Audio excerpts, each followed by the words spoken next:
Hi, welcome back guys. This is your friend, the Nika Fanfics. Back with amazing fanfiction.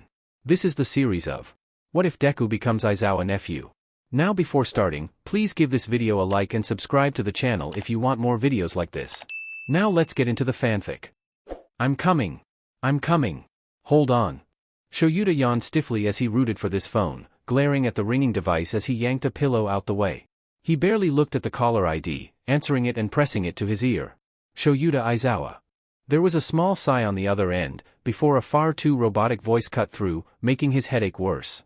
Is this the Shouta Aizawa, brother to Unkie Midoriya? He bristled at that, moving to sit on the kitchen chair and grabbing the close notebook and pen, chewing at his lip. Yes, that's me. His knee tapped anxiously, pen tapping as he waited. He hadn't seen, or even heard from, his sister in 8 years. Not since she married to the no-good Hisashi Midoriya. He had convinced her to move to the other end of the city, and she had all but cut contact from the rest of the family. So much she hadn't even come to their father's funeral. This is Wonderful General Hospital. You were listed as Inkie's emergency contact and sole external kin. Unfortunately, 2 weeks ago she was hospitalized after an attempted OD which caused her to resume a comatose state.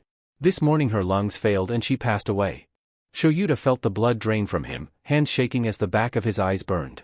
The robotic-voiced women gave him a few seconds, before continuing. Even more unfortunate, her son has been left without an internal relative. You were listed as his emergency contact and elective guardian. Now didn't that just pour salt into a wound? Shouta's eyebrows furrowed, breath hitching. A son? There was a hum. Yes, Izuku Midoriya. Now, I understand the news is startling but I must ask now. Are you assuming your duties of Izuku's guardian or are you placing him into the foster system? If the latter, we have a place in the next city's group home ready. What about his dad? The women huffed slightly, obvious displeased with being interrupted. She wanted this phone call over quickly, it definitely wasn't a pleasant one. Hisashi Midoriya sighed away all rights to custody 1 year ago and does not wish to house the boy. Have you made a decision? Gulping, Shouta nodded, lips parting when he realized she couldn't see him. Why yes, I'll take him. He flinched at his own choose of words, but the women hummed again. He will be delighted to hear.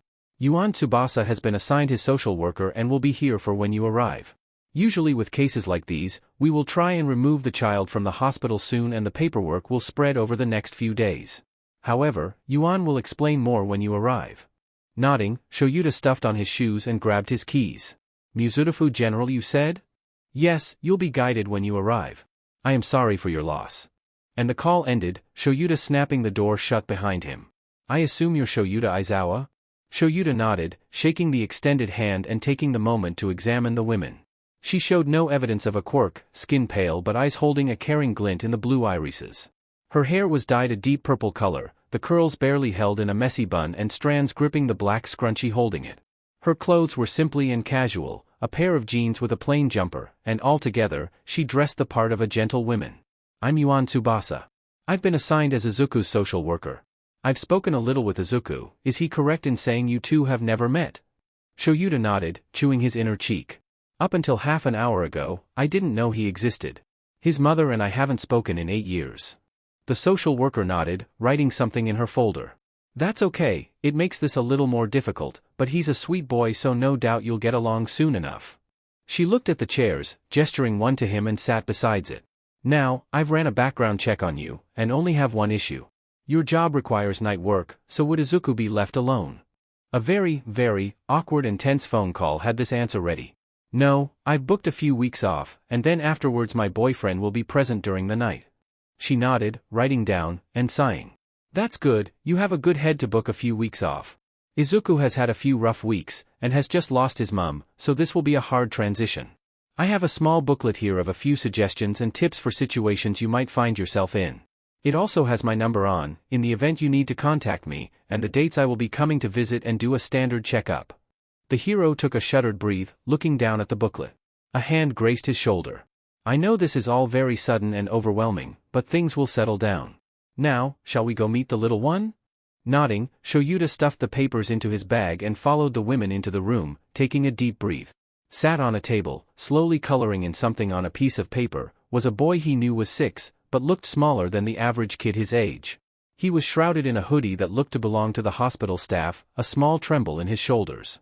His green eyes were wide and glossy, dark bags beneath them and red rimming the puffiness.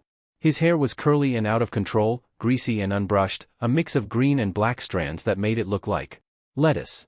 The social worker sent him an amused glance, but didn't say anything about it. "Hey Izuku, what you drawing?" Seemingly not noticing Shouta, he raised the paper, showing a badly drew apple. "An apple, Miss Yuan, ma mama likes apples." Nodding, Yuan clapped. "How delightful. Looks who's here Izuku, it's your uncle Shouta." Green eyes met Onyx, and Shouta felt his heart break slightly. Izuku's lip wobbled, and he waved shyly. Hey Unkie Shouta. Put your shoes there lettuce. The boy, hands gripping onto Shouta's trouser leg, slowly pushed his shoes off and neatly kicked them to where Shouta had said, pressing his body closer. Shouta awkwardly pat the green mess. "Do you want a tour or something to eat first?" His reply was a stomach grumble, and he led them down the 4-foot hall and into the room straight opposite the front door. The kitchen had a general theme of silver and white. Cupboards lined the wall, a circular table with 4 chairs in the middle, and a sink beneath the window.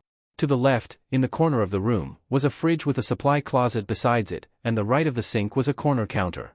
It led to the cooker, a vent over the top, and a counter stopping halfway along the wall with a coffee maker and microwave. On. Lifting Izuku up gently and sitting him in a chair, Shouta looked through the cupboards. He didn't have a lot, food shopping still 2 days away, and he wasn't even sure what kids ate. He sighed. "Do you want toast?" He looked to Izuku, stifling a laugh. Apparently, Shouta's 4 cats had all come out of hiding and were official welcoming the kid into the house. He sat stiffly, not wanting to do anything that would make the cats hurt or uncomfortable, arms slightly raised so 2 could rest their heads down whilst sitting in his lap. Those 2 were Shouta's older 2, a ginger cat, Patch, and a tabby, Stray. Sat on the table in front of him, pawing at his curls, was a black cat with a white bow tie pattern on his chest was Skit. Finally, curling on his shoulders and nuzzling his neck was Shouta's newest member, and nearly adult kitten, Paw. She was pure white, besides her 4 paws which were a muddy brown. "Scurry off." He gently shooed off the vats, freeing the boy who smiled sheepishly at him. Thank you." His voice was slightly slurred, W's where they shouldn't be and a stumble at his words. "No problem child. Now, toast." He nodded and Shouta made quick work, looking over his shoulder every so often. Izuku was chewing on his lip, feet kicking high above the ground, and absently stroking Paw who hadn't followed her master's order. He seemed entranced by it, green eyes like his looking to him in curiosity. When her tongue nipped out, catching his thumb, he startled slightly, before giggling. That caught Shouta off guard, eyes flinging wide as he turned to the childish and innocent-filled sound, knife hovering over the toast. Red had spread along the kid's cheeks, eyes closed and hand still to his chest. It was a strange sound, and for a minute Shouta wondered whether Inko's death wasn't at the front of Izuku's mind. "Here." He placed the plate in front of Izuku, picking up Paw and putting her on the floor, before filling up his mug and leaning against the counter. "Thank you." Smiling and nodding, Shouta ignored the burning sensation on his tongue as Izuku began messily munching on the food, crumbs dropping anywhere. He held back a cringe. It took only a few minutes for Izuku to finish, and he handed the kid a cloth. "Wipe your face." He did, not very officially, and he pretty much just smeared the butter across his cheeks. Sighing, he crouched down and did the job himself. Izuku's eyes were beginning to dip, and he lifted him off the chair and onto the floor. "We'll fix the spare room up for you. For now, you'll just have to have it the way it is." Izuku nodded, but he didn't look like her understood. "Have you got clothes to sleep in?" At the shake of his head, Izuku slipped his hand in Shouta's, and the stiff adult led him to the bedrooms. The door to the living room was in the wall in the hallway, the room a few inches larger than the kitchen and mix and matched, the sofa second-hand and furniture brought from charity shops. At the end of that room was the another hallway, the bathroom at the end and 2 bedroom doors. The spare room was small, a single bed pressed along the wall beneath the window and besides the head was a bedside table with a lamp on top. There was a set of drawers on the left wall, and a desk on the right, the room a blue theme. "Have a look around I guess, I'll go get you something to sleep in." Izuku shuffled into the room, gently placing his backpack on the chair of the desk as Shouta vanished, his fingers pulling at the hem of his shirt. "Here you go kid, change into this and go to sleep." Nodding, Izuku thanked his uncle and changed into the large hoodie, folding his clothes and putting them on the desk besides his bag. As he climbed into the bed, he took a shaky breath. "Unkie Shouta?" The man hummed a yes, still leaning against the door. Can you read me a story?" Shouta nodded stiffly, moving to sit on the end of the bed, tensing when Izuku hugged his arm, and goggled a children's book on his phone. And that's how Shouta fell asleep, phone in lap and a 6-year-old holding onto his arm like a lifeline. Lettuce, please stop interrogating Nem. 4 days had passed since Shouta took Izuku in, and it was safe to say the boy had opened up. The uncle had come to realize the boy was practically full of energy. From the second he was dragged out of bed, at least they shared common ground there, to the moment Shouta pried the sleeping boy off his arm after tucking him into bed. The hero needed time with someone who wasn't a 6-year-old child, and since his boyfriend was still 3 days shy of coming from his conference, his old friend Nemuri had taken the fall. After finding out the poor woman was a hero, Izuku had all but screamed, then cried, and was now bouncing up and down in his seat, asking her questions after questions and writing down the back of the paper he had been previously drawing on. Pinning his head to the side, Izuku furrowed his eyebrows and turned his attention on his uncle. What does interrogat ing mean? Pinching the bridge of his nose, he lowered his mug from his lips. To keep asking questions to someone. Another thing about the kid was that he had questioned Shouta about every word he didn't understand. Apparently there was a lot. Oh. Sorry. Smiling and laughing softly, Nemuri shook her head. No, it's okay. You like heroes then, sweetie? Izuku's head nodded so fast Shouta was worried he'd get whiplash, but nothing prepared them for what came next. His mouth opened and closed at great speed as he went on a tangent about all the things he'd learned about heroes, his murmurs incoherent and face going red. Shouta placed a hand on his head, falling into the curls. He shivered at the memory of soaking the kid's hair in an attempt to brush it, the thing springing back to its mess less than 30 minutes after. Lettuce, take a breathe. Izuku did, laughing nervously. Sorry. Kaken says I murmur too much. Another mention of a Kaken. He'd asked Izuku who that was, but the kid had fell into another fit of murmurs about his best friend. It's adorable. Now, who wants sweeties? Shouta let his head fall to the table with a thump as Izuku squealed, dread filling him. Nem. He whined, looking up in time to see the women shoving sweets into the kid's pockets. Nem. She stopped, both of them looking up in shock, before she ushered him out the room with the order, hide them in your room. He ran off with a laugh, and the hero sat back down with a grin. He's so cute. I hate you. She laughed. Suddenly growing serious. How are you? Shouta groaned, rubbing both his hands down his face. He was sure he didn't do that as often before the problem child. I don't know. I mean, my sister's dead and I'm now supposed to look after a kid. He dropped his head as he heard a slight crash, clenching his eyes shut. Said kid won't stop jumping off things. He muttered, moving to stand in the living room as Izuku sheepishly scurried out his room. What did you jump off? Izuku shook his head, rocking on his feet. I didn't. I was trying to hide the sweets and I fell off my bed. Sighing, Shouta crouched and beckoned the boy over, checking his face. Are you hurt? Izuku shook his head, looking away and moving his left leg back slightly. The adult picked him up, dropping him on the kitchen counter and pulling him trouser leg. If you're hurt Izuku, don't lie to me. You're not in trouble for hurting yourself. Nemuri watched with an amused grin as Shouta dabbed the carpet burn. But you shouldn't climb on your bed, okay? And you don't have to hide your sweets. Izuku was fidgeting slightly, pouting and crossing his arms. But you won't let me have them if I don't. Shouta flicked the boy's nose, who yelped in surprise before swatting his hand. You can eat them after lunch and dinner, as long as you behave. And only one, got it? The kid, wincing as Shouta put a plaster on his knee, looked to the clock, furrowing his eyebrows. So can I have one now? Putting him back on the ground, Shouta gave one nod. If you walk to your room, and stop climbing. Jumping on the spot, he grabbed Shouda's leg into a hug before speed walking out. You understand all of that? Dropping into his seat, Shouta shrugged, a small smile on his face. Most of it, I can kind of guess what he's saying in the gaps. Do you think I should find a speech therapist? Nemuri laughed, waving her hand and sipping her drink. It'll probably wear off soon. He's still a baby. Shouta yawned. You're doing well, Shouta. Don't worry yourself. Shouta looked up skeptically for a minute, before dropping his voice and leaning forward. What if I screw up? And he turns out like me? Chances are there won't be a loud, overly excited, blonde to help him through life. Nem put her hand on his, squeezing and smiling. You won't screw up. Plus, you're loud, overly excited, blonde will be home soon. Izuku will be fine, besides, I've not seen this much color in your face since your mother stayed. He laughed, hearing Izuku giggle and drop onto the sofa, turning the television up a little. Yeah, well try telling a child to eat their greens when you are sat there with a jelly packet. Nemuri laughed, before looking at her phone. Anyway sweet, this hoe's got a date. I'll drop in tomorrow morning, give the kid something before school. He is going in, right? Shouta nodded with a sigh. Yes, Nem, I've got about 8 alarms set. You don't think it's too early, do you? She shook her head, stretching her back. That's a matter of how he handles tomorrow. He needs more social interaction, and if it's too much you can alter it for how long he needs. Izuku sweetie. I'm off. There was a patter of feet and Izuku barreled in, lollipop in hands and arms stretching to wrap the woman's leg in a hug. Bye-bye Auntie Nemi. Hugging him tight, and slipping another sweet in his pocket, she patted his head and clutched her heart, looking to Shouta with wet eyes. I will kill for him. Then, she left, and Shouta locked the door, ruffling his nephew's hair. Now, a movie? Unkie Shou? Shouta hummed, looking down at Izuku who gripped his trouser leg tighter. Namuri had invaded in the morning, and had taken charge of Izuku's clothes. Apparently a black hoodie and black trousers weren't good enough.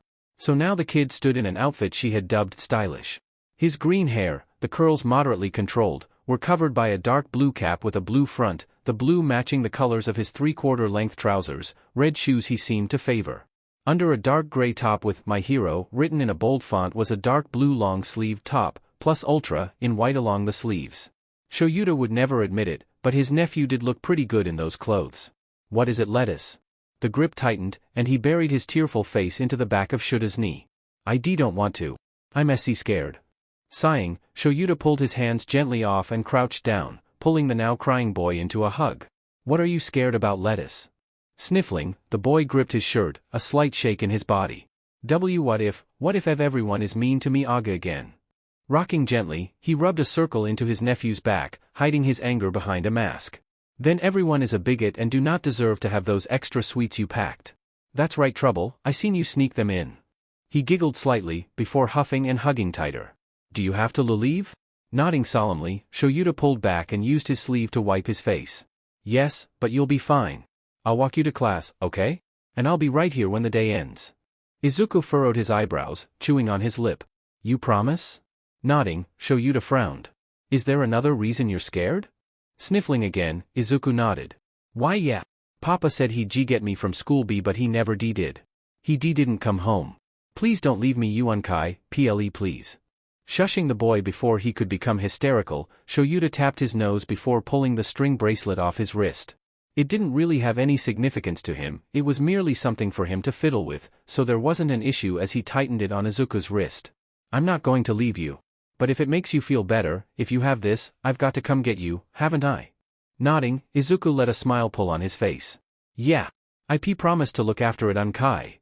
Tapping his nose again, Shouta stood and held Izuku's hand, his yellow bag in the other, and walking towards the school. They had been ordered to come mid-morning, when all the kids were outside, allowing the teacher to warn the students in the morning and for her to be able to properly greet them. You Unkie? Shouta hummed again, finishing signing himself and Izuku in. Yes? Izuku seemed hesitant again, and when Shouta looked down, his eyes were slightly wide. Have we got the same last name N now? The adult nodded, making his way through the school. Yes, can you say it? He mentally kicked himself, knowing he probably should have checked this when he changed Izuku's name. The boy nodded with a grin. Yes. Aizawa. Did I do it? Did I say it right Unkie? Squeezing his hand slightly and telling the boy to lower his voice, smiling slightly. That's right, Izuku Aizawa. They were greeted by a teacher before they could exchange anymore, a woman with bright blue hair and no evidence of a quirk. Ah. You must be Mr. Aizawa, and little Izuku. I'm Miss Yuta, I'll be your teacher this year. Izuku had hidden again, but politely poked his head out to wave. Shouta nodded to the women. My nephew's a little shy, he doesn't mean to be rude. Has his previous school sent the records across? Miss Yuta nodded, her smile almost like plastic. Yes, he's a little behind on where we are, but it's something a lesson when the class is in court counseling will do. Izuku, I've put your books on your news desk, why don't you go sit while I talk to your uncle? Izuku looked to Shouta, who nodded, before raising his arms slightly. Sighing through a smile, he crouched to hug him, laughing as he dropped his voice. Can I say be bigot? Shaking his head, Shouta rubbed his back. No, now look after that bracelet okay? I'll see you later. He walked slowly to his seat, looking around the room timidly, before hooking his bag on the back of the chair like everyone else. Shouta looked to Miss Yuta, face serious. He's still a little sensitive, so please try and be wary on the topic of mothers, hospital or death. If you see him getting overwhelmed, contact me and settle him in a separate room with a notebook. He has a tendency to cry, so if he does, give him a few tissues and do not yell at him. I'm sorry for the mass of information. She shook her head, smile a little lower. No, I am trained to handle students, even with their situations. I assure you, he will be fine. Izuku waved to Shouta as he left, jumping as the bell rang and sinking in his seat slightly. Miss Yuta stood in the doorway, before letting a line of kids in. He didn't like how they stared at him, sitting on their tables and offering whispers. He felt his eyes burning, until the boy settled in the seat next to him. He was slightly taller, big eyes and bright gold hair, a black bolt in his semi-fringe. The boy looked at him, eyes widening, and grabbed his hand. Whoa! You look cool. Izuku beamed, grinning at the blonde. Really? I'm Izuku Aizawa. The boy nodded, gasping when Izuku yelped at a shock in his fingers. Sorry. I zap when I'm excited. I'm Denki Kaminari. Izuku grinned even wider, deciding he liked this boy. Nice to meet you, Kaminari? The boy giggled, leaning towards Izuku and dropping his voice. You should give me a nickname. Izuku nodded, eyebrows furrowing as he thought, before gasping and kicking his legs slightly. Kisan. Be because your name is Denki. Denki pulled back and clapped his hands, fishing his book out his bag. Then I'll call you Zukuin. Ah. Kisan. You shocked me again. The blonde frowned, slapping his hands on Izuku's shoulders as they stopped a few meters from the gate. There weren't many adults there, both boys hyper to find out they were both being picked up from the back entrance. Sorry, Zukuin. I'll train and train so it won't happen again.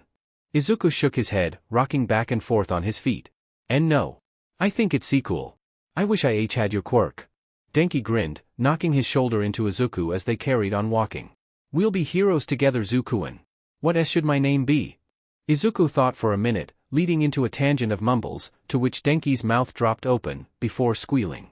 See Charge Bolt. Before any more could be said, a voice called out for Denki, both boys realizing they'd made it to the gate. Izuku looked for Shouta, who waved, before the boy hugged and ran to their adults. Unkie. Unkie. Smiling, Shouta helped the boy in the car, tapping his nose. Calm down, lettuce, take a deep breath. Izuku did, before bouncing in excitement. So, who was the loud, overly excited, blonde? Izuku laughed, clapping his hands. That's Kisan. He's my best friend. We're going to be heroes together. He says that I'm cool because I don't have a quirk and that my notebooks are really cool. Humming a laugh, Shouta moved to sit in the front, twisting around slightly. Izuku had fallen into a mumble about the day, and no matter how hard the hero had trained to catch information, he didn't understand a word. So, when Izuku went bright red and took a deep breath, Shouta interrupted before he could carry on. Slow down, lettuce. Did you have a good day? Nodding obnoxiously slower, Izuku clapped and kicked out his feet. Yeah. We did maths and it was confusing, but Kisan helped me. I helped him with W writing because he said he has dyslexia, so all H's letters get all mixed up and swap places. Shouta nodded. That's great. Did you make any other friends? Izuku nodded, blabbering as the car started and pulled away. From what Shouta could tell, Izuku had one or two others, but none were as good as Kisan. The adult's shoulders relaxed in relief, a smile in his face as he saw a grin on his nephew's cheeks. He knew the path wasn't going to be easy, that neither were getting out without a few scratches, but for now, everything seemed to be going great. If only he hadn't relied so much on that thought. Lettuce? Shouta's eyebrows furrowed as he stepped carefully into the kitchen, the light burning his eyes as he adjusted from the darkness. It was late enough even the insomniac had fallen asleep, and yet the 6-year-old looked as though he hadn't seen a second of sleep. Izuku sat teary-eyed at the table, paws purring on his lap as his fingers careful ran down her body, face pale and body shaking slightly. He startled at the voice, head flicking up and shoulders lurching. You Unkie? Moving to crouch besides, Shouta pushed the back of his hand to Izuku's head, confusion growing further when he felt no fever. Izuku, what are you doing up? It's late and you've got school tomorrow. Swallowing thickly, Izuku turned his head down and shrugged. I'm sorry for waking you. Sighing, Shouta shook his head and turned his nephew's face to his. No, you can wake me up if you need to. Now what's wrong? Tears welled up in Izuku's eyes and paws jumped off as he jumped forward, wrapping his arms around Shouta's neck. He was still wearing Shouta's hoodie, and the uncle nearly scowled as the extra sleeve length hit in the face before tugging behind his neck. But, he didn't end. Picked the boy up, rubbing his back. I miss my mama. Frowning, he rocked slightly and moved to run his hand through the curls instead. I know, I miss her too. Cry as much as you want, lettuce, it's okay. He did, and 15 minutes later dropped to sniffles, eyes red and puffy. Shouta sat him back on the chair. Feeling a little better? Izuku shrugged, using his sleeve to wipe his face, tears and snot staining the material. How about some hot chocolate? I have marshmallows? Something sparked in the green, and the boy nodded, weakly, looking up with a pout. Please. Shouta nodded and got to making it, pulling out the 2 jars of marshmallows. One was full of little ones, whilst one was full of big. How many lettuce? The kid pondered for a minute, before gasping. See, can I have T20? Shouta shook his head, eye twitching at the puppy eyes he got in return. You can have 15 small ones? Izuku cheered as Shouta dropped them into the mug, placing it in front of the kid. Don't drink it just yet, it's hot. Nodding once again, Shouta began to think he'd have to buy the kid a neck support. Izuku looked into the cup, giggling at the marshmallows, finger poking one. Rolling his eyes, Shouta grasped a bigger marshmallow and held his hand above Izuku. Marshmallow. With wide eyes, Izuku held out his 2 hands, mouth dropping open as the fluffy food bounced on his palms. Marshmallow. He echoed. Today was the fateful day, and Shouta didn't think he'd ever been so nervous. Not when he'd applied for UA, for his entrance exam, for his results, for the day he confessed to Hisashi, when he applied for the hero course, when he proposed to Hisashi. He felt as though the nerves from those times had stacked upon each other, and his hero-obsessed nephew meeting his good-with-kids friendly husband, who was a hero, meeting was going to knock him over the edge. Shouta blinked, dropping his head on the table, the thump drowning out his little laugh. Nemuri raised an eyebrow. What's wrong with you? Not lifting his head, Shouta scratched the back of his neck. I'm realizing my nervousness is illogical. Nemuri laughed, flicking her hair over her shoulder. Well, obviously. Zashi loves kids, and is good with them. Zuzu is the most Hisashi-like kid I've ever met. Shouta sat up suddenly, panic on my face. Oh dear lord. Nemuri raised an eyebrow. I'm going to have to Hisashi's running around. Lettuce, stand still. Izuku stilled, looking up, worry encasing his eyes, limbs twitching with the urge to move. His lips tightened slightly. What is it? Izuku looked down, bouncing on his heels. What if he doesn't like me? Dropping to a crouch, Shouta tapped his nose. Don't be illogical, Izuku, he's been pestering me for photos and videos since the day you walked through the door. Why would he do that if he won't like you? Izuku shrugged, and Shouta ruffled his hair. So, by that knowledge, he has no choice. Because do you want to know why? At the idea of a secret, Izuku sparkled and he leaned in. Shouta dropped his voice. I won't let him. Giggling, Izuku began rambling about Kisan, who Shouta had finally discovered was truly a kid named Denki Kaminari, and a secret he told him, which he absolutely cannot tell Unkie Shouta, and how they'd kept it for nearly 2 whole days. Shouta smiled and nodded, half listening. Izuku had been going school for 2 days now, and was as excited as he had been yesterday. True, the bracelet was still tight on his wrist for reassurance, but that'd be something that took time. It was late in the afternoon, nearly time for dinner, and they were waiting in the airport car park for Hisashi. Shouta didn't want to risk Izuku getting lost and end up flying to Brazil or something. Show! His eyes flared red as he heard the blonde way before he saw him, Izuku jumping near out of his skin.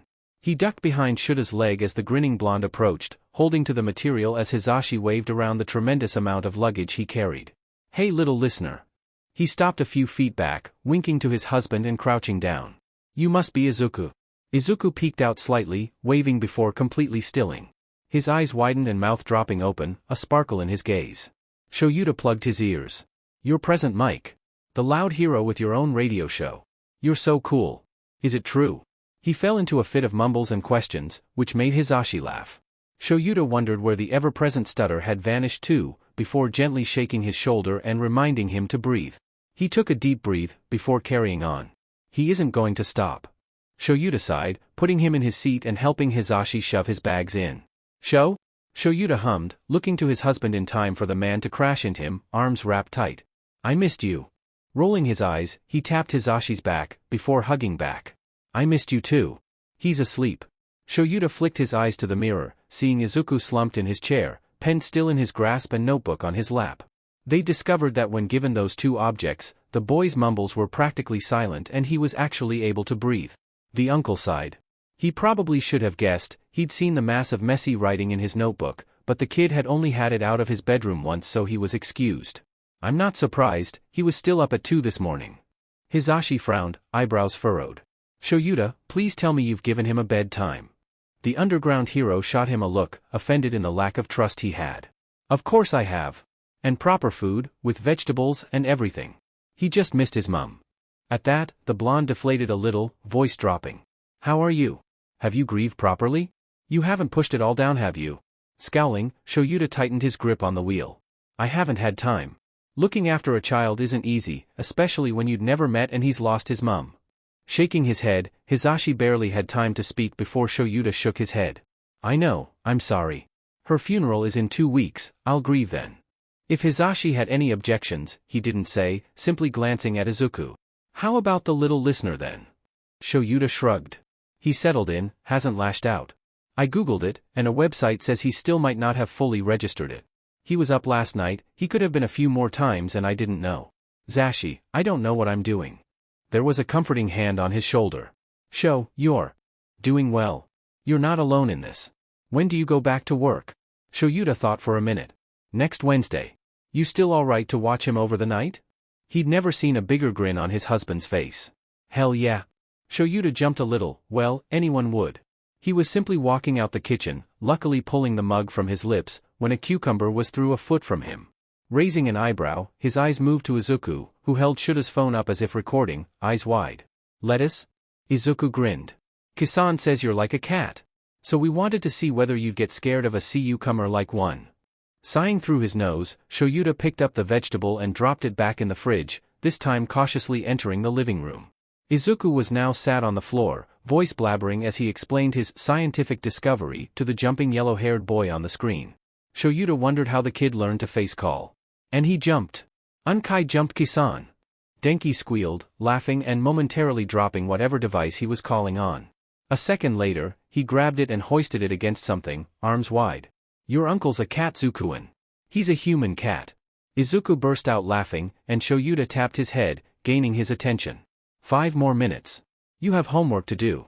He pouted, but nodded nonetheless, and Shouta made his current home the sofa, Patch settling on his lap. Denki got close to the phone, and lowered his voice, as if trying to whisper. Your cat uncle has a cat on him. It's the rise of the cats. Izuku shivered, not so sneakily side-eyeing the hero before also dropping his voice. Unkie Shou has a whole army. 4 cats, Kisan. I'm outnumbered. There was a gasp, and Denki's eyes had widened. A second late, he shot Izuku finger guns, the end sparking slightly. That's okay, Zukuin. I'll save you. I can't become a hero on my own. Shouta let the rest of the conversation drown out, rubbing his face. Today was Wednesday, Shouda's first night back at work after a month of looking after the lettuce. It made his stomach coil. They had practiced Izuku staying with Hisashi, it first being an hour while he wandered around, and progressing to a few headed to Izuku's bedtime. But none when Izuku was asleep. It wasn't uncommon Shouta would wake up to Izuku shaking his shoulder, tears raining down his face. It had become a small tradition that when that happened, he'd get a hot chocolate with 15 little marshmallows, and one big one whilst it cooled down. He was worried what would happen if Izuku had another nightmare and Shouta wasn't there. They knew he wouldn't wake Hisashi. Sighing into his mug, Shouta cleared his throat, and Izuku pouted, before telling Denki he'd see him the next day and ending the call, handing Shouta his phone back. Go get your homework, I'll help. You Unkie? Shouta nodded, hand still detangling Izuku's hair as he lay in bed. Are you a hero? Izuku's eyes were shining, fiddling with Shouda's goggles. The man was unsure when he'd taken them from his neck and handed them the kid. Yes, but it's a secret. You can keep it a secret for me, can't you? Nodding excitedly, Izuku pulled the goggles to his face scrunching up. How can you see in these? Wait. What's your quirk? Is it like Mama's? Shaking his head, Shouta let his eyes flash red, hair rising. To which, Izuku squealed and dove to his bedside table, grabbing his notebook and pen. What is it? It's so cool. He was already scribbling something down, and suddenly looked up, nodding in urgency for Shouta to speak. If I tell you, promise to go straight to bed and not to misbehave? Izuku was generally a good kid, but he was 6, and all 6-year-olds had their moments. He nodded. It's called erasure. I can erase someone's quirk, providing it is not mutant type, as long as I can see them.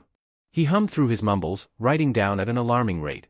Shouta watched in amusement as he did so for about 10 minutes, sitting straighter and staring at Shouta like he was the #1 hero. Why does your hair float? Do you have to make eye contact for it to work? How long can you keep your eyes open? Does it hurt? Do you use your goggles so no one can see exactly where you're looking? Is it just someone in direct eyesight or could you erase the quirks of anyone in your field of view? Can you dash? Shouta shushed him, pressing a hand to his mouth and shaking his head. Lettuce, I can't understand a word you say when you mumble like that. Izuku looked down, fiddling with his fingers. Sorry. Frowning slightly, Shouta lifted his nephew's face. No, listen to me Izuku. You're an intelligent kid, and you have a talent. We all have small habits, believe it or not I used to mumble like that too. It doesn't go away, so don't make it and don't apologize. It's not logical.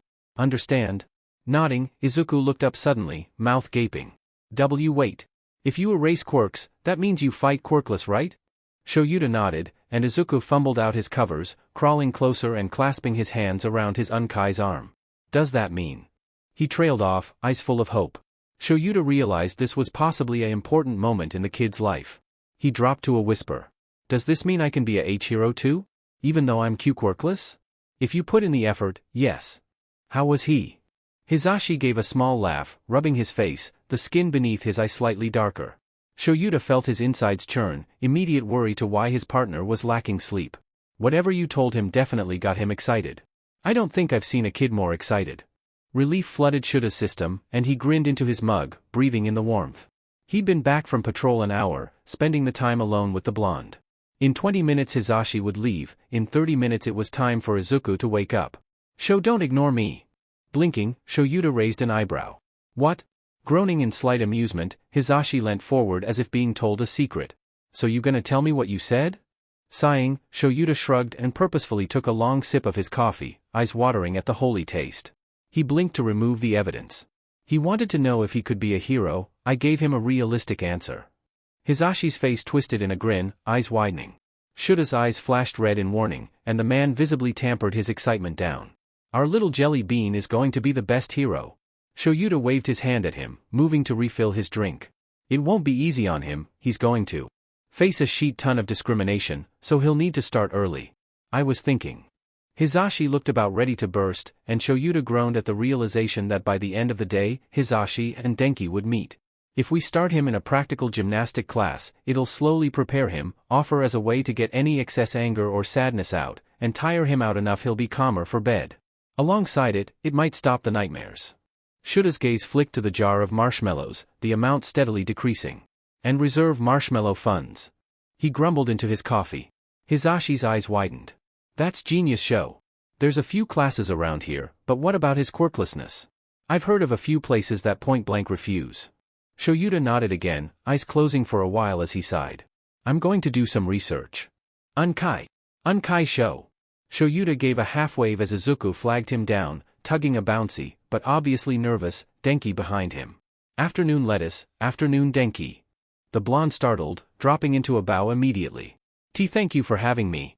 Izuku giggled, grabbing his wrists with both his hands. We're going to have so much fun. You can meet Peepaws too. Unkie. Is Uncle back? Shouta nodded, moving to buckle the two kids in.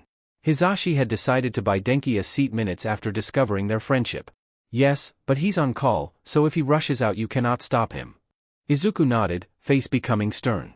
Why yes sir. Laughing slightly, Shouta got into the front and began the drive home, half focusing on what the kids were talking about. It was a technique he'd been forced to learn for his hero career, but one that he had perfected thanks to his nephew. He clicked on when Denki asked Shouta's job, ready to intervene. You Unkie's a accountant. He works at B bedtime. He didn't have time to feel proud before they turned into the car park, stretching his arms as he got out. Izuku squirmed in his seat a little, unable to escape whilst Denki stuck his tongue out, the same issue. After sneaking a photo, he freed the children and escorted them to the house. Hisashi, of course, made a big deal and screamed in greeting. Shouta groaned after a few minutes. Izuku, why don't you show Denki your room? Paws is probably in there, don't pick her up if she's asleep. He nodded and ran off, bursting into a story as he dragged Denki. Shouta yawned. I made coffee. Ah. Kisan. Save me. Izuku giggled as he knelt beside the bed, holding onto the edge and pretending as though he was about to fall, looking up at Denki. The boy pulled his face into an evil grin, poking his fingers. Oh, poor Zukuin. It was me all along. I am the villain. Izuku's face pulled into general shock, eyes wide. He truly had not been expecting that. What? Kisan. You were evil all along? He cackled, prying Izuku's fingers off. Bye-bye hero underdog. Izuku flopped backwards, sticking his tongue out in mock death, a small laugh leaving him. Denki clambered down, sitting beside Izuku as he sat up. Kisan, what's underdog mean? He grinned. Papa says it's someone who doesn't look as powerful as they are. You're an underdog. Izuku giggled, squealing as Denki shot forward, sitting on his stomach and tickling him. Who's the best hero, Zukuin? The boy laughed, tears drenching his eyes. All me might. Denki shook his head. No. Wrong. Try again. Izuku tried to think, gasping for air between the laughs of his tickling, before spluttering. Charge bolt. Falling off with a laugh, he lay beside Izuku, both looking at the ceiling as if it was full of wonders. Kisan? There was a hum. Want to help me steal marshmallows? No. Izuku jumped back, hitting the pew as he yelled out, tears raining down his face and terror in his eyes. He didn't want to see his mama. Last time he did, she didn't look like the women who cared for him. His mama was here, but it wasn't his mama. Okay, it's okay, Lettuce, you don't have to.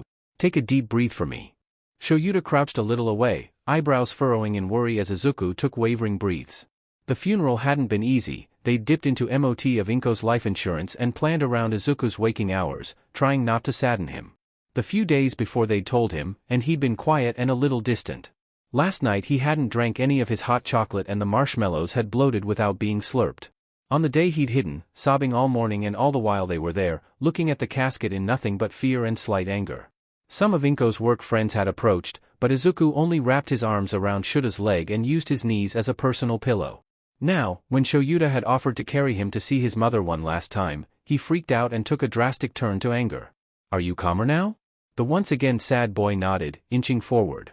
Shouta opened his arms, and the boy dropped into the embrace. I'll go start the car. Hisashi whispered, slipping out as Shouta stood, holding the kid on his hip in a hug. Do you want to say goodbye to your mama? From here? Izuku shook his head, letting out a loud sob. That's not mama. Shushing him, Shouta bowed to everyone there in one swift motion before leaving for the day, rubbing his nephew's back. Okay, make sure to take deep breaths. Can you follow mine?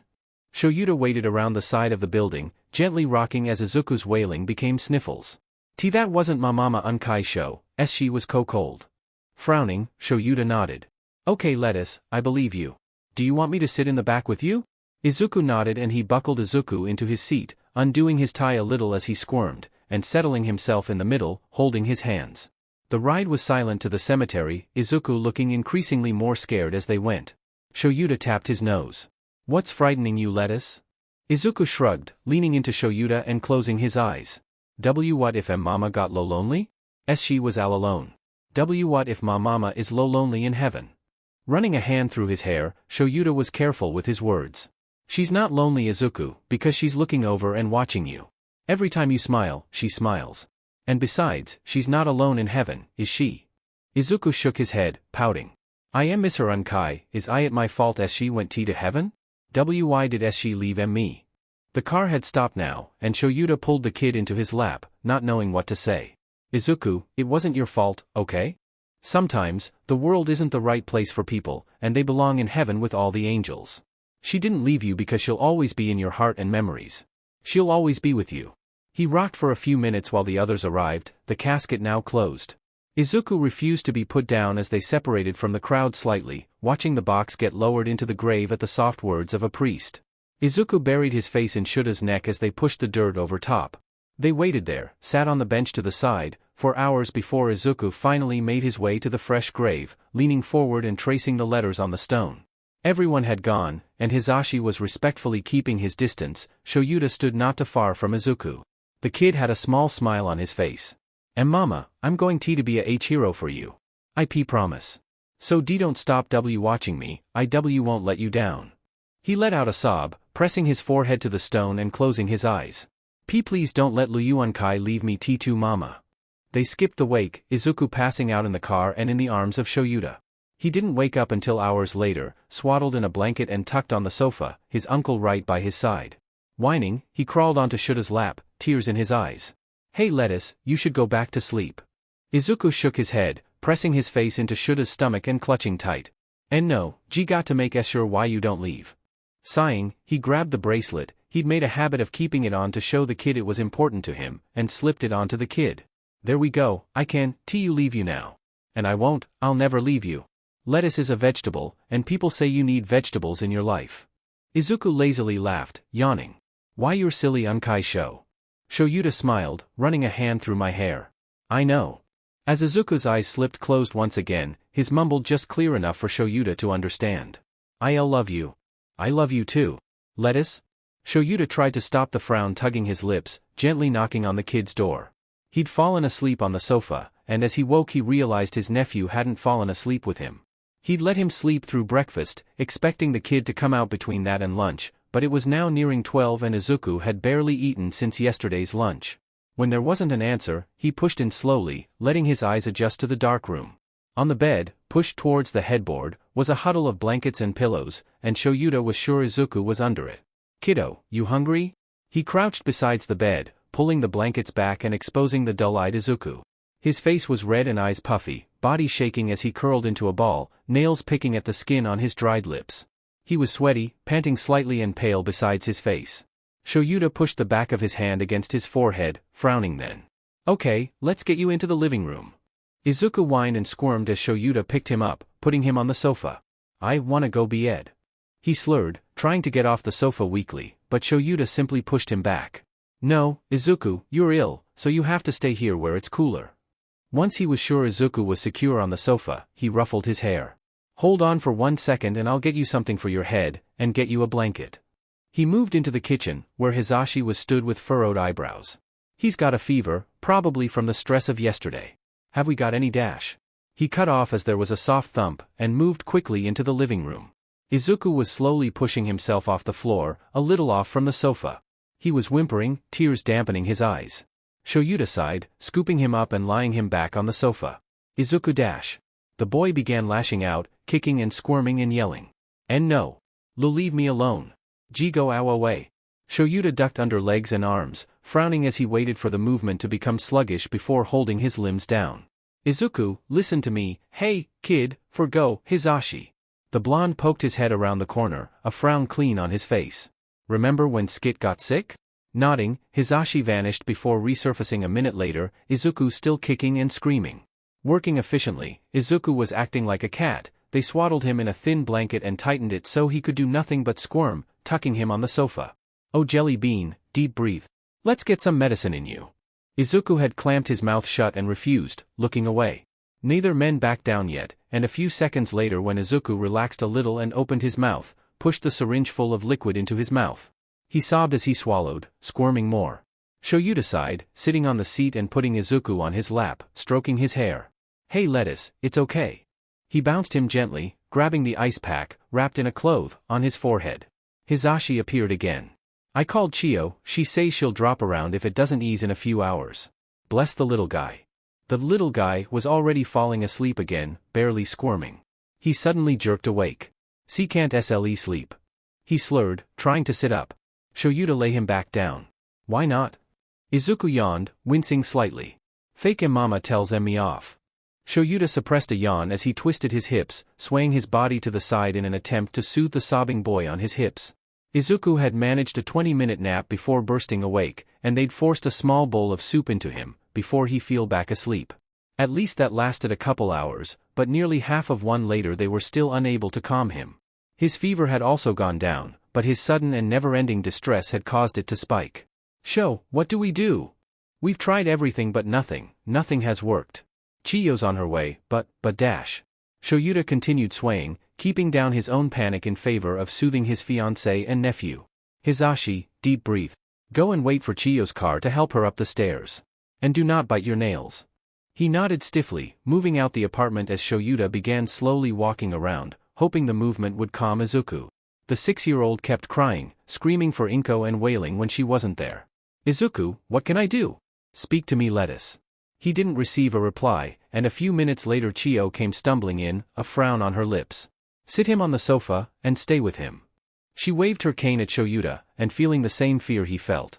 From high school when she scolded him, he silently did as he was told. Izuku barely squirmed as he sat down, the kid on his lap, and Shouta standing beside them. She checked over him with relative ease, sighing. Shouta felt as though his heart was going to explode. It was beating so fast and battering his rib cage he was sure he was going to die. He's going to be fine, that much I am sure of. Due to the lack of a quirk, and I've seen it a few times, his body is weaker than the average child. He's more sensitive to the fever, and the stress his body is under isn't helping. I'll heal the few scrapes on his body and hopefully it will be enough for him to sleep.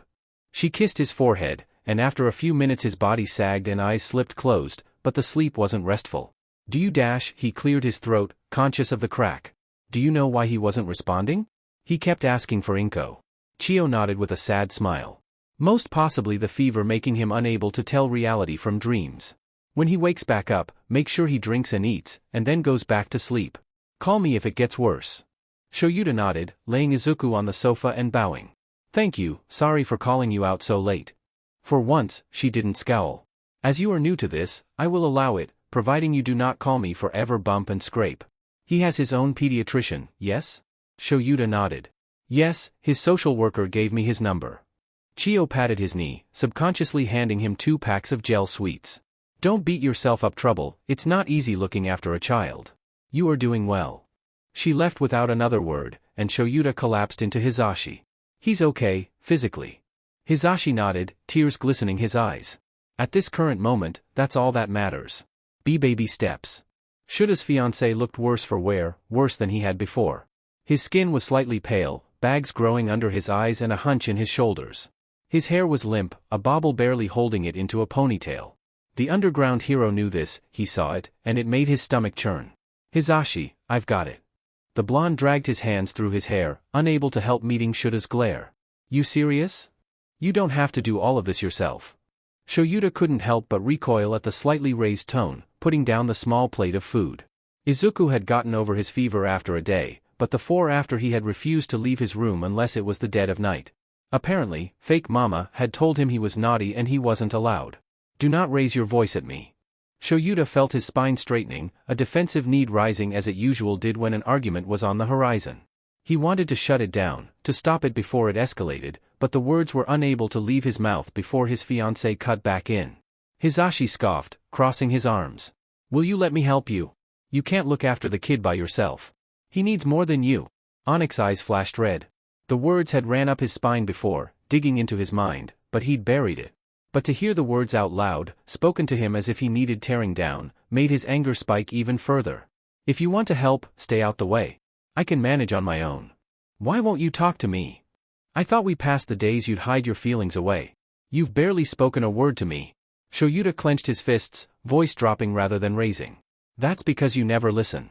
All you do is talk and complain about me being quiet, but you never give me a chance. There was a tense silence, and Shouta sighed, picking up the plate. Hisashi, we will talk later. We should take a break dash. He was cut off as Hisashi threw his arms out, face twisted in rage. Are you f***ing kidding me? I have to talk because otherwise the house is silent. You don't even greet me when I get home. We spend almost no time together and when we do, you'd rather nap than talk to me. I hate the silence and you know that, and yet you leave me to fill our home. Shouta sked in a deep breath, glaring harshly and putting the food to the side. You need to leave. Hisashi's eyes dropped open, stumbling slightly. What? Shouta tried to keep eye contact, but the burning behind his own made him look away, nails biting into his palms. You need to leave. Now. Until we can discuss this like adults, you cannot be here. The blonde took a step forward.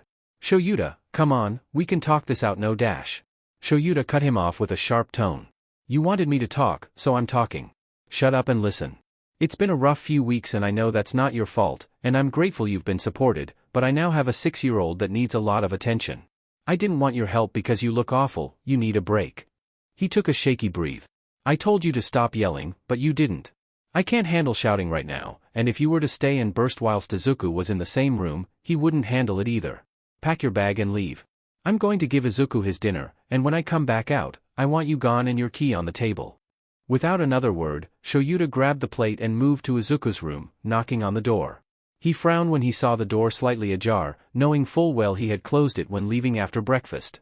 Lettuce, you awake? He switched on the light as he sunk in, frowning. Like usual, Izuku was buried under his blanket, Shouta's hoodie hiding him even further. His hair was greasy and unbrushed, bags beneath his eyes and face stained red. We showering today, Lettuce? The kid pushed the blanket off him, eyes low. Is UNC uncle leaving Lee like Papa D did? Shouta put the plate down, moving to sit next to Izuku and run a hand through his hair. Hisashi's going to live with a friend for a while. Now, how about lunch and then a shower? We can watch a movie. Izuku climbed onto Shouta's lap, looking up worried with a fresh wave of tears in his eyes. He was shaking, breathing labored shaky. His Uncle Leah leaves, then you'll two turn off like ma mama. You can't. They'll put a fake Unkie in the grew ground like mama. He spewed off into murmurs and Shouta stood quickly, putting the kid on his hip, swaying. Hey, listen to me lettuce.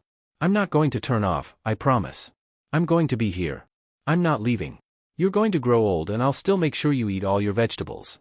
It took a while, but the kid eventually calmed down, now refusing to move from Shouta at all. Let's go watch a movie lettuce, okay? I'm sure Paws is out there. There was a nod into his shoulder, and he moved into the living room, nudging the kid slightly. Hey, hero underdog, we have a situation. Taking up the sofa was all four cats, stretching across and allowing no other space. Izuku giggled a little, pouting. We can't move them. Shouta nodded in agreement, patting his kid's head. We'll just have to build a fort. Thanks Nem. The women flashed him a small smile, moving into the kitchen. She dumped the bags on the table, looking Shouta up and down as he stalked in. Hisashi's staying with Tensei. I just thought you'd want to know. Shouta ran a hand down his face. Thanks, you don't think I acted too harshly? She sighed and patted his shoulder, leading him to the chair. I think you need to stop doubting yourself. You're the most level-headed person I know, that's what makes you such a great hero. If you and Hisashi needed time away from each other, then it's for the best. Nodding, he made to stand. I need to check on his dash. Sit back down, let his auntie Nem spend some time with him. You need a break, you're grieving too, remember. Shouta looked at her for a minute, assessing her, before nodding and slumping. Wake me up at 7, I've got to cook. He rested his head in his arms, eyes fluttering closed almost instantly. Nemuri smiled softly, putting the food away quickly before grabbing a handful of sweets, heading towards the living room. Even 2 days after Hisashi's leaving, the fort still took up the entire room, pillows and blankets from everywhere making it legendary. She faked a knocking noise. Aizu, I come bearing gifts. There was a shuffling and a second later, the cloth pulled across, tired eyes looking up. Auntie Nem?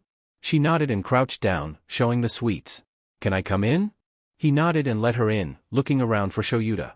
He's napping. Looking almost guilty, Izuku nodded and let the cloth back, moving to the beanbag and curling back up, Paws settling back in his lap. Skit and Patch were curled below a lamp, Stray stretching on the other beanbag. Nemuri gently sat and pulled the cat on her lap. This is amazing, did you build it? Izuku nodded slowly, gently stroking Paws. Why yeah, Unkie Shouta and Mia made it. He's been doing lots. Mama D did too, at first. Nemuri frowned, handing him a lollipop whilst putting one in her own mouth. Your Unkie is just sad, like you. You are helping him though. Izuku furrowed his eyebrows, knees pulling tighter. I'm he helping? She nodded. Yes you are. You've helped your Unkie a lot. Before you came along he wasn't sleeping and eating properly. Plus he says you're better to hug than a cat. Izuku giggled slightly, a small pitiful sound, but it was better than nothing. But Skid Eye is so cuddly. Nemuri laughed, moving to pat his hair. It was still damp, but she didn't mind. You're being very brave Izuku, do you know that? Izuku frowned. I meant not. Fake mama says I'm being nuisance. Ah, the infamous fake mama. Before Nemuri could say anything, Izuku had looked up, tears pooling in his eyes. It's my fault isn't it? It's my fault Papa left, and mama turned off. It's my fault uncle left T2, now Unkie's sad. Nem put Stray down, moving to shoo Paws off gently and pull Izuku into a hug on the floor. She rocked slowly, stroking his hair as he sobbed into her shoulder. Izuku, it's not your fault. I promise you. Grown UPS fall out, okay? Sometimes it's small, other times they need to spend some time away from each other, just like time out at school. It does not make it your fault. You have done nothing wrong. Izuku sniffled, muttering of how, but Nemuri cut him off. I know because I'm an adult, and I know you. Have I ever lied to you, Aizu? He shook his head, calming down a bit, before falling asleep.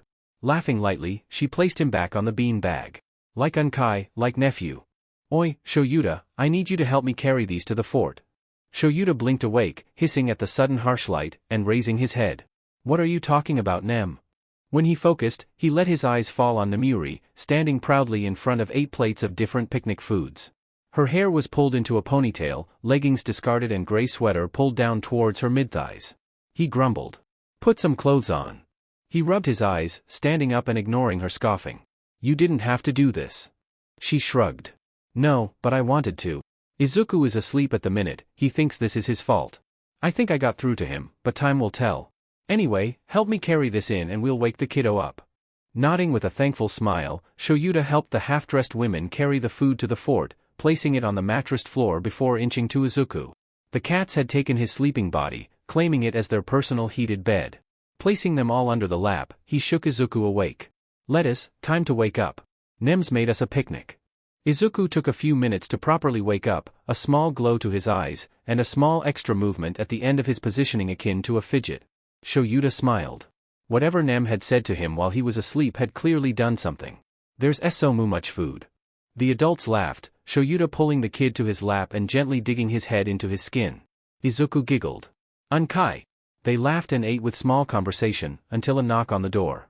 Izuku was attached to Shouta as he moved to answer it, hiding behind his legs as the adult opened the door. Nem was stood back ready, body rigid. Stood on the other side of the door was a man with light hair, light freckles and a large body. Sat on his hip was a little boy with matching features, a little girl at his feet. They looked a little older than Izuku, both with eyes full of the same disgust as the man.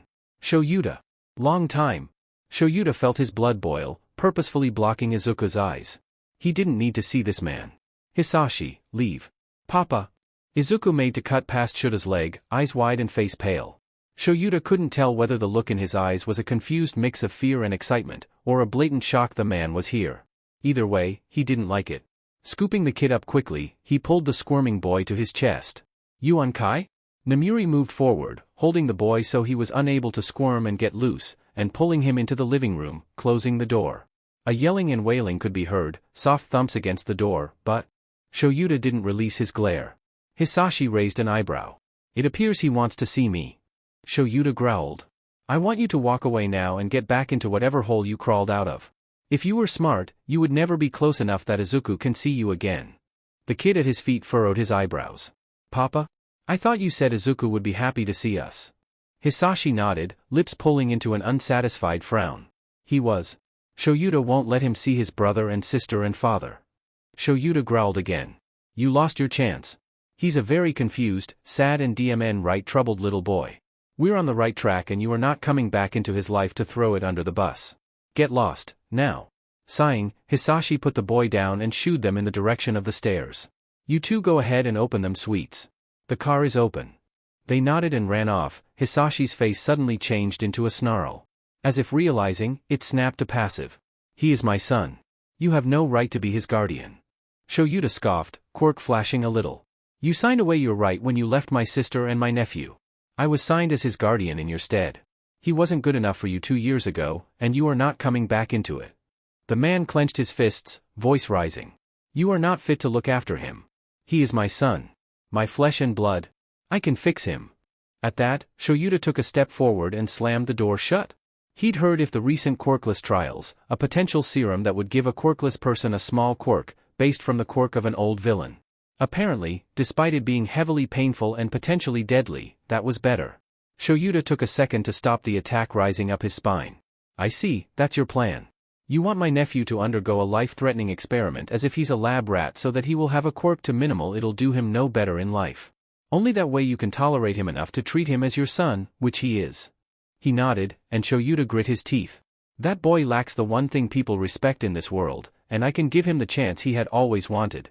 I have a high-class job and an actual home he can live in. He has 2 siblings who have amazing futures. I'll focus his training on analysis so he can improve my kid's future.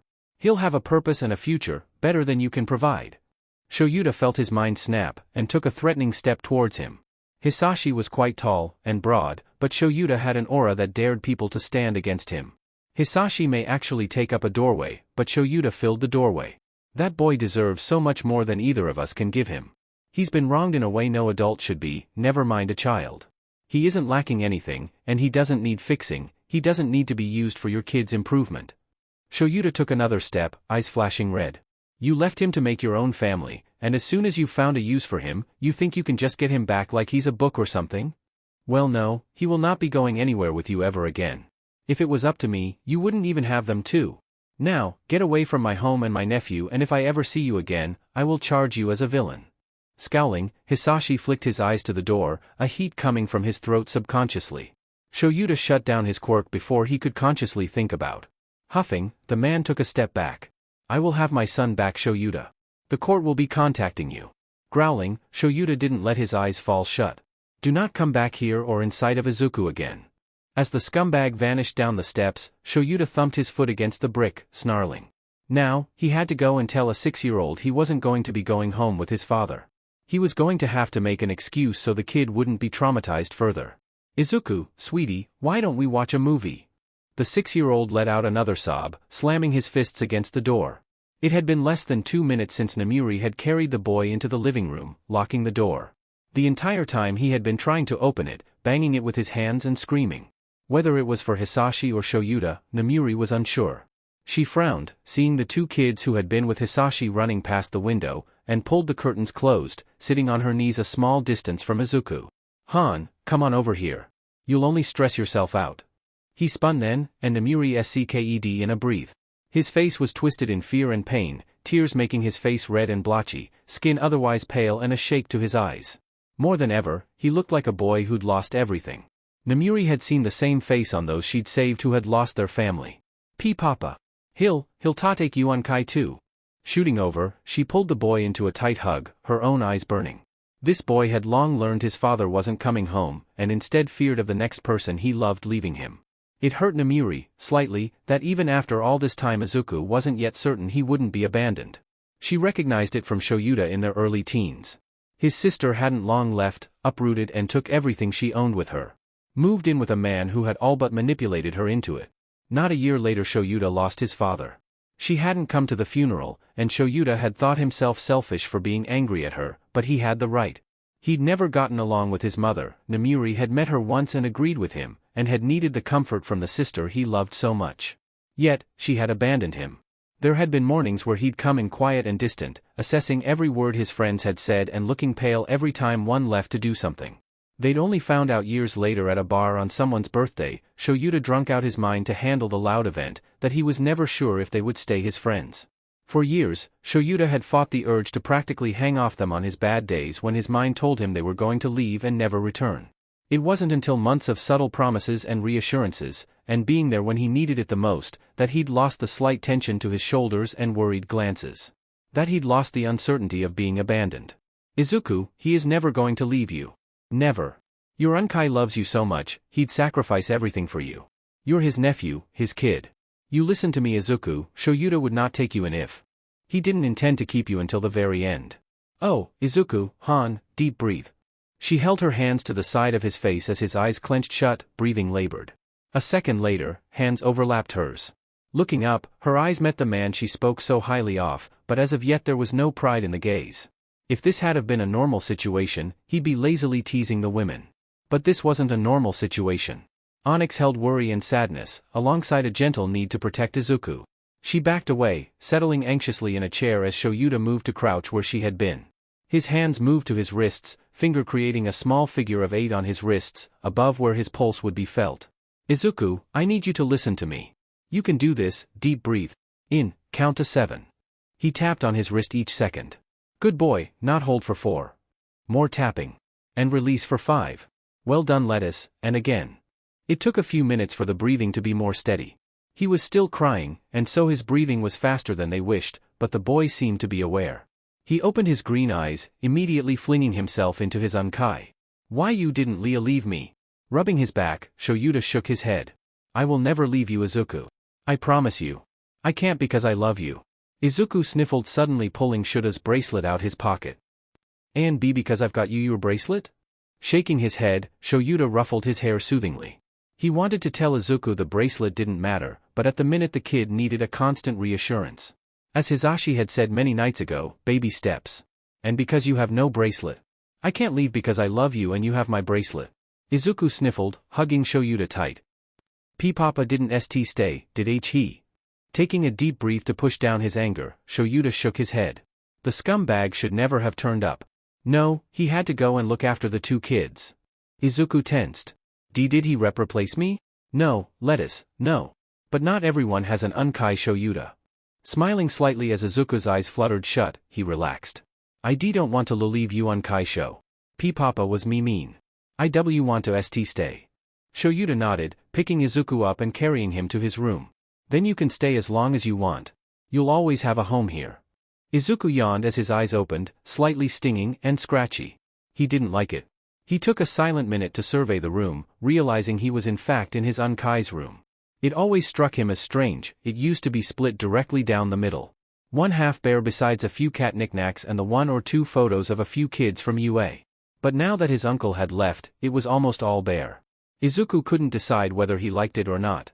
Squirming slightly in the blanket, he huffed as he found his left arm pinned down by a body.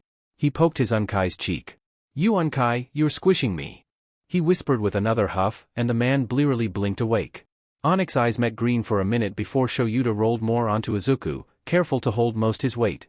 Go back to sleep, problem child. Izuku squirmed more, frowning. Unkie. He heavy. Shouta added slightly more weight, yawning behind a grin. Too noisy. You're rude. So mean to your good ol' Unkie. Izuku giggled, pulling his arm free and poking Shouta's cheek aggressively. You Unkie. You'll squish me. Groaning slightly, Shouta was quick to sit up and yank the blanket away from Izuku, grinning evilly. He pinned him down gently with his knees, fingers poking his ribs. Aya. You Unkie. Izuku giggled as the fingers traveled along his stomach, the light touches tickling his skin and making his writhe under his Unkie. Say the magic word, Izuku. Spluttering, Izuku tried to take a deep breath, giggles becoming hysterical. PL please. Falling off him, Shouta stretched and yawned. It was nearly 4 in the afternoon, both sleeping not long after Hisashi left until that moment. At the sudden nervous atmosphere, Shouta glanced at Izuku, who was fiddling with his thumbs. What is it, Izuku? He yelped slightly, flushing red. He took a minute before speaking. Can still come over? Looking at the clock, Shouta shrugged. I haven't told him no. You better get ready, he'll be here soon. Izuku nodded, smiling slightly as he toppled off the bed. Shouta winced at the thump as he hit the floor, but a second his head was poking over the bed. Green eyes wide. I'm okay. He ran to the door, stumbling to a stop before he left. Thank you. What for? Izuku turned anxiously again, looking at the floor and fiddling with the hoodie sleeves. F for letting me stay. Shouta smiled sadly, but only nodded. Forever, lettuce. Zukuin. There was a blur of yellow and green the second the door opened, Denki ramming into the unsuspecting Izuku. The boy proudly stood his ground, only stumbling back slightly as he returned the hug. I thought you died, Zukuin. There was a small cough.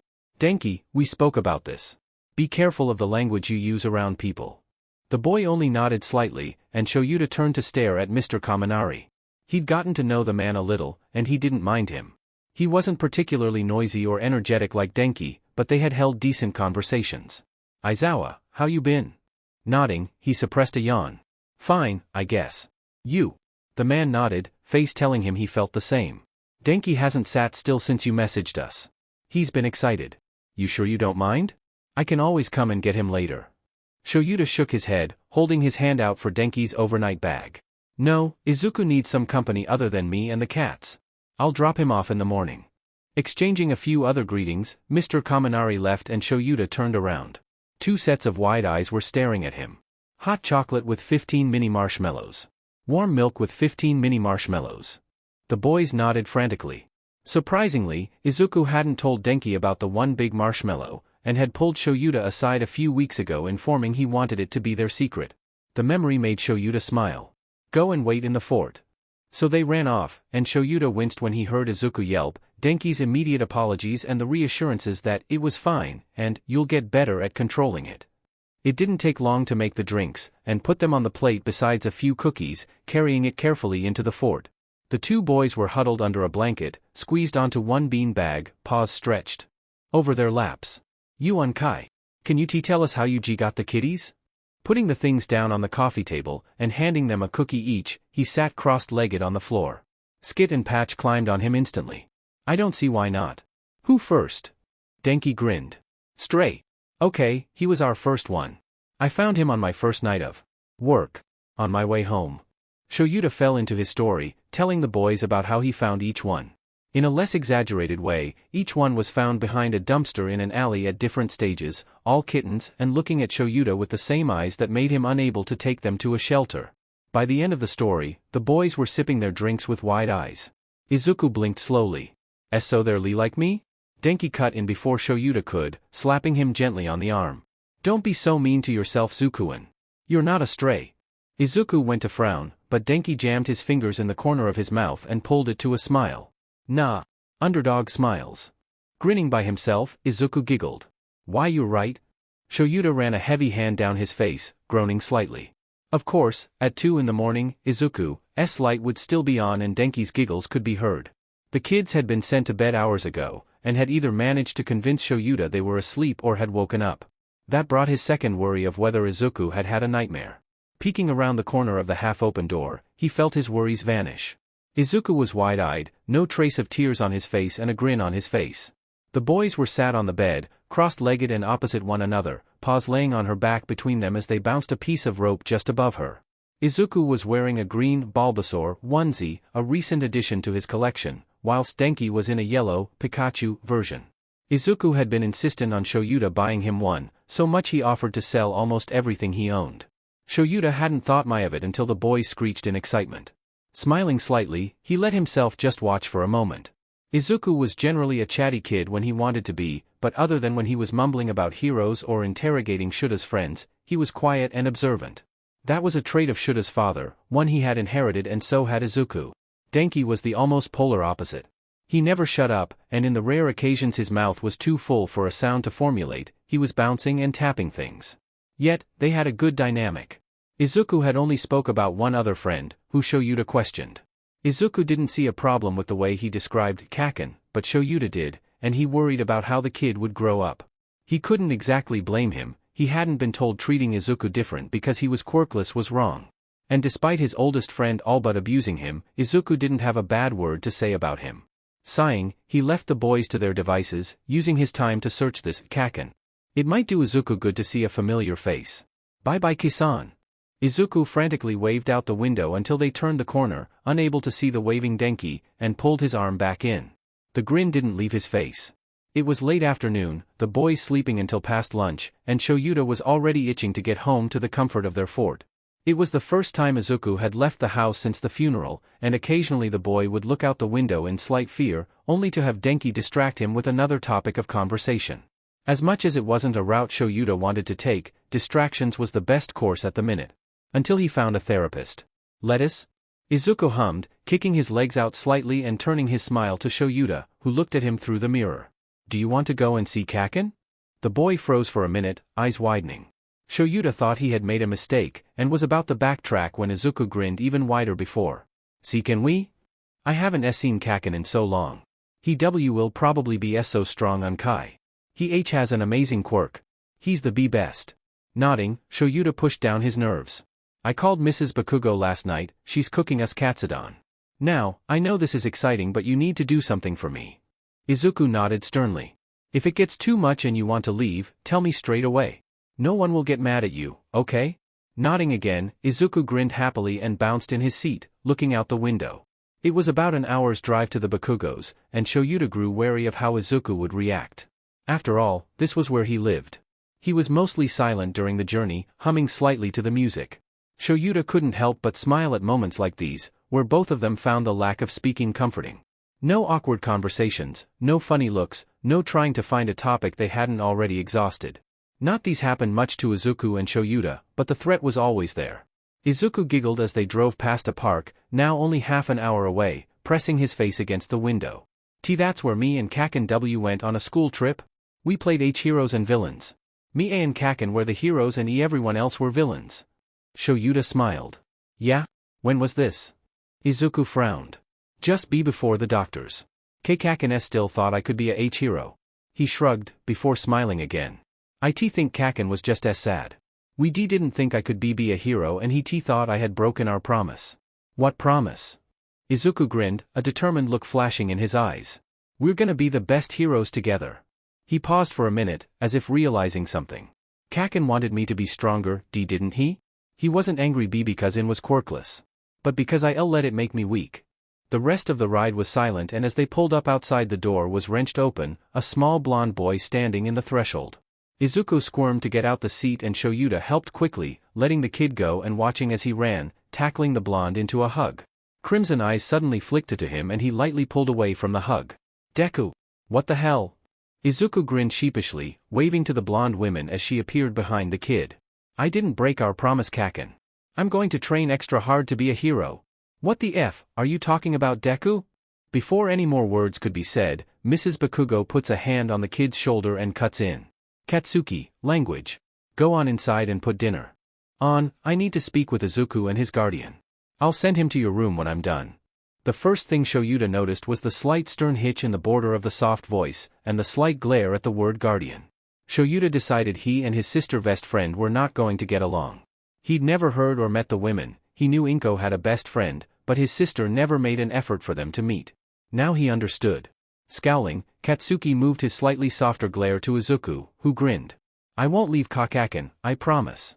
He was ushered away, and Mrs. Bakugo cleared her throat.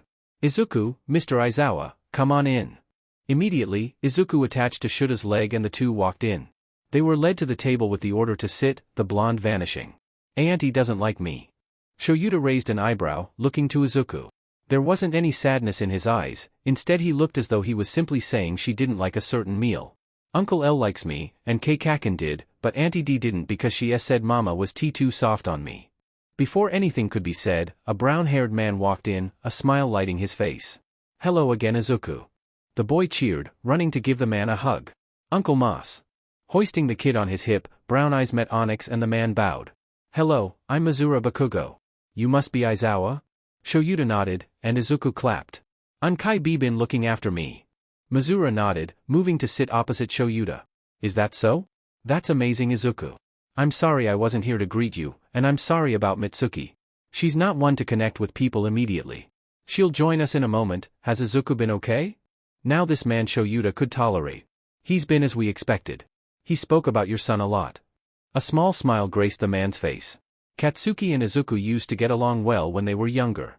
But Katsuki is hard-headed and takes after his mother. I do hope they'll get along better in future times. Nodding, Shouta beckoned Izuku over, who ran around. He ran a hand through his curls. What do you want to ask, Lettuce? His grinned, blurting out his inquire. Can I go play W with Kaken? Mitsuki stepped in on that moment, not looking too pleased, but nodding anyway. Yes. He ran off with a squeal and Mitsuki grumbled something, sitting beside her husband. He's going to make Katsuki weak. Mizura sighed, looking to Shouta and silently telling him to leave it, before looking back at the table slightly. I don't like that kid, but I love Dinko, so you better take care of him. Mizura stood, running a hand through his hair. Mitsuki, we've spoken about this before. Take time to correct your thoughts while I make coffee. He vanished, and Shouta set a glare to the women. Why is it you don't like Izuku? She snarled, slightly face twisting in disgust. He made Inko weak, he'll do the same to Katsuki. My boy is going to be a strong hero, he doesn't need to make enemies by protecting someone who can't help themselves. Shouta raised an eyebrow. But isn't that the job of a hero? To save those who need it? If he was to make enemies of those who hurt Izuku, wouldn't that be the same of a hero making enemies of a villain? She grit her teeth. Valuable allies will become enemies if he protects Izuku. I disagree. Izuku is a smart boy, and he has his heart set on being a hero. He has the determination and ability to do so. Making an enemy of Izuku wouldn't be wise either. She gave a barked laugh. He is quirkless, putting him to an immediate disadvantage. Hundreds of kids with quirks are turned down by hero schools because the quirks simply do not suit the school. How does a kid without one going to make it? Shouta held back a growl, instead pushing Eraserhead forward for control. No hero school worthy react like that, it is against the quirk discrimination laws. UA certainly does not reject applications for their quirks. Izuku will have it difficult, but he will make it. As will your boy, but if he is raised with an attitude like yours, he will not make a great hero. As Mizura returned, Shouta turned to him and stood to bow. I apologize, but we'll have to cut this meet short. Have my number, and contact me if your child would like to see Izuku. I wish you all well. He shouted for Izuku, who ran to the top of the stairs with a pout. Time to go. But we just got here. Shouta sighed, beckoning him close and crouching. Your uncle has my number, and if you give Katsuki our address he can write. Shouta had a feeling Mitsuki would not be too pleased with the phone number. Izuku grinned, took the address and gave the paper to Katsuki, who was scowling. Oi! Mr. Whatever your name is. Shouta raised an eyebrow. You better train Deku. 'Cause if he breaks his promise I'll hate him. Nodding, Shouta yawned. I will. Katsuki then turned to Izuku. If you can't beat me in a fight next time, I'll kill you. Izuku giggled, nodding his head. I'll try my best, Kaken. Izuku wasn't stupid. He may only be 7, and have known his Unkie for a few months, but he wasn't stupid. He knew Shouta was sad. He'd been sad when Izuku had arrived, he'd recognized the way he'd look at things a little longer than necessary, and when he'd caught Izuku awake after his nightmare for the first time. Then again when they'd buried fake mama, and even more so the few weeks after. It had gotten bad when his uncle Hisashi had left, but his Unkie seemed to get better as Izuku did. Then, after his father came, Shouta had looked angry. Izuku was good at telling emotions, he'd learned quickly how to read people once they said he was quirkless.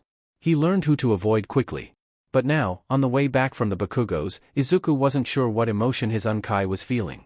Sat silently in the back of the car, Izuku furrowed his eyebrows. He looked sad and angry, but also sympathetic and understanding, before disgust.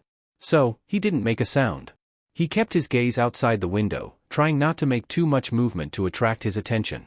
Clearly his Unkie wanted some space to think without being interrupted, and Izuku knew he'd just annoy him. Izuku was clever, he knew a lot. Izuku silently sighed, absently picking the skin around his nails and furrowing his eyebrows even further, wondering why his Unkie was switching bad moods. This morning he had seemed okay, he rolled his eyes a few times when Kisan had yelled or zapped something, and maybe a bit tense when Auntie had opened the door, but okay. Had Izuku said something? Was it because he left to play with Kaken? Maybe that was it. Had Izuku been rude? Had Izuku annoyed his Unkie? Had he ruined it? Was his Unkie going to leave just like his father? What if he was going to give him back? What? Izuku was cut off as a hand ruffled his hair, blinking and realizing they were home. Come on, lettuce. Nodding, he walked a small step behind and quietly, shuffling in the door and taking his shoes off quickly. Izuku. Twisting to look at Shouta, Izuku furrowed his eyebrows slightly as he saw a hesitance on his face. Then, it vanished and he shook his head. Never mind, Katsudon for dinner? Izuku picked at the skin around his nails. If you want. Before anything could be said, Izuku swept paws up and scurried to his bedroom. The fort had been taken down that morning, and the bean bags returned to his bedroom, so that's where Izuku headed, pulling the large hoodie on and curling up on it. I don't know what to do, papas. The cat mewed, nuzzling against his cheek. Izuku sighed. I should find an uncle, I think Unkie misses him. Rubbing his eyes before he could cry, Izuku looked around his room, eyes settling on his yellow backpack. Unkie should be napping soon. I'll track uncle on that. Then I'll go be before he wakes up.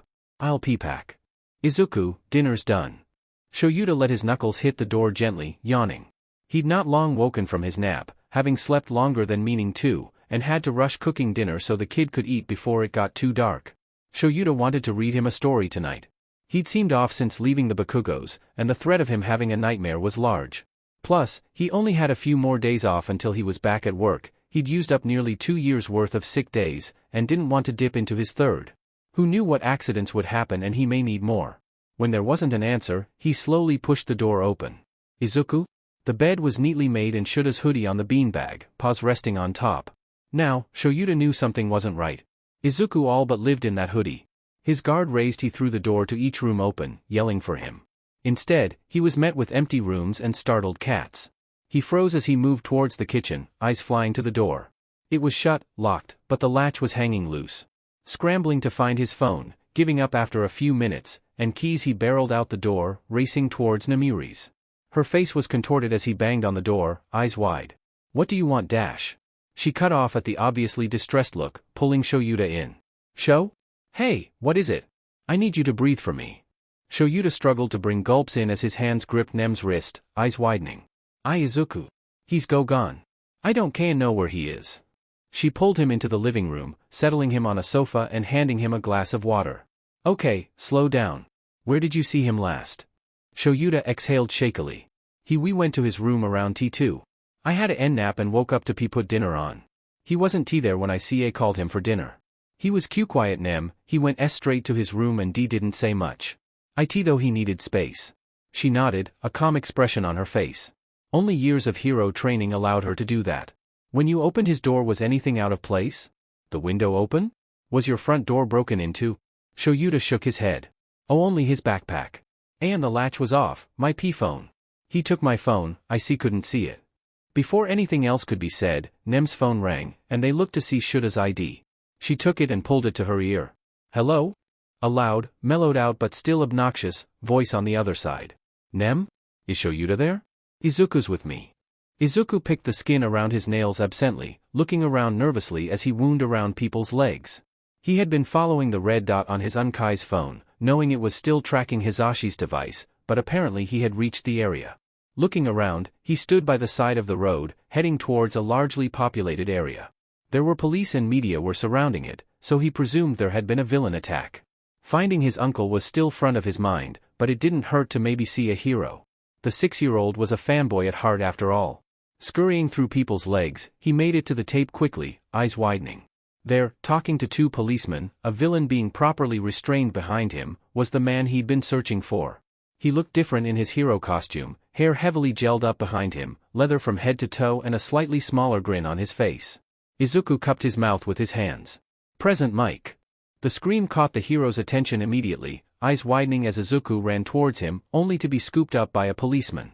Kid, you can't be dash. Hisashi cut him off, placing a hand on his shoulder and grabbing the squirming kid. It's okay, I know the little listener, I'll give you the rest of the report by the end of the day. Please hold back the media. Nodding, the officer led them to a bench in the neighboring park, a bunch of them pushing media away. Hisashi sat Izuku down, grabbing his hands and crouching in front of him. Izuku, what are you doing here? Is Shouta around? It's dark, have you gotten lost? Shaking his head, Izuku dislodged himself and grabbed his phone, exposing the tracking. I came to find why you uncle. Taking the phone, he furrowed his eyebrows. I'm going to call Shouta to come pick you up. He's probably with Nem if he knows you're gone. Izuku grabbed his arm before he could. Why you have to come home? Unkie is sad. Crouching again, Hisashi frowned slightly. Izuku, it's not as simple as that. I wish it was, but your Unkie will call me when he wants me to come back. Izuku shook his head, tears pooling in his green eyes. He won't. Auntie Nem says he's stubborn, and I know that means he won't. You Unkie Mrs. Yu. I am miss you. You need to call you Unkie and make him let you come home so you can both be happy again. Ruffling his hair, Hisashi stood. I'm going to call Shouta to come pick you up. We'll talk then, okay? With a nod, Hisashi pressed Nem's number, biting his nails. Hello? Nemuri's voice was tight, nervous, and though expecting a villain to be on the other side. Hisashi spoke quickly. Nem? Is Shouta there? Izuku's with me. There was a gasp, and a gruff, but panicked, voice cut in. Hisashi? Where are you? Is Izuku okay? Is he injured? Is he safe? You're on patrol, was there a villain attack, dash? Hisashi cut him off, using a gentle voice. Shouta, everything is fine. We're in the park, near the art gallery. He's okay, uninjured and safe. The villain was apprehended but Izuku got here after the attack. Everything is fine. He could hear Shouta and Nemuri get in a car, and took a deep breath. He glanced over his shoulder, dropping his voice. Shouta, when you get here, we need to talk. Izuku tracked me down because he said you were sad. There was a tense silence, before Shouta took a deep breath. We'll talk. Actually talk. I'll be there in 10. The call ended and Hisashi turned back to Izuku, putting the phone on his pocket. Jelly Bean, your Unkies and Auntie are on the way. Are you okay? Izuku nodded, smile falling. Am I in trouble? Hisashi let his breathe out slowly, lifting the kid's face. Probably, but don't worry. Now, what happened to your fingers? He let his eyes fall to them, seeing Izuku's surprise at seeing the blood and loose pieces of skin. I think I was picking them? I didn't feel it. Hisashi frowned, recognizing the habit. Whilst he picked his nails a lot, so much they were all but stubble. But picking the skin was something he hadn't done himself but had seen others do, like Shouta. Okay, I've got some plasters. I'm going to put one on all your fingers. Why?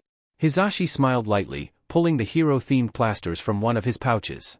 He'd found kids liked them more, and they'd always appreciated one for a small scrape or something. It made them feel better. Do you know when your Unkie gets nervous? He nodded. Sometimes his body does something to keep him occupied. Like fiddling with a sticker, you know? And when he does he picks his skin like this. The plasters will stop you, okay? Izuku nodded, looking at the plasters wrapped around his nails. Does that mean I'm nervous? Hisashi shrugged, ruffling his hair. You might be, or you might just be distracted or other emotions. Sometimes you get nervous over things without realizing. Izuku frowned again, slumping. This is confusing. he whined. The hero laughed. I know, Jelly Bean. Oh, look who's here. He moved out the way as Shouta wrapped his arms around Izuku, dropping to his knees in front of him. He began checking over Izuku's body, eyes narrowing on the plasters, but said nothing. Izuku, what were you thinking? You can't just run off like that. Izuku grabbed his hand, pushing him slightly. Talk to uncle. And make up so you can be happy again. Sighing, Shouta turned to Nem. Can you take him home? His dinner's on the side, then there's a movie we're partway through. I'll be back at some point. Nemuri nodded, scooping Izuku up. He squirmed. Hey, are you gonna talk? Shouta nodded. Yes, we're going to talk. Now go home and behave. Once Izuku was out of sight, Shouta wrung his hands together and turned to Hisashi. So, let's talk. Shouta, I'm sorry. The blonde was cut off, Shouta shaking his head and falling to sit on the bench. For once, Shouta needed to start.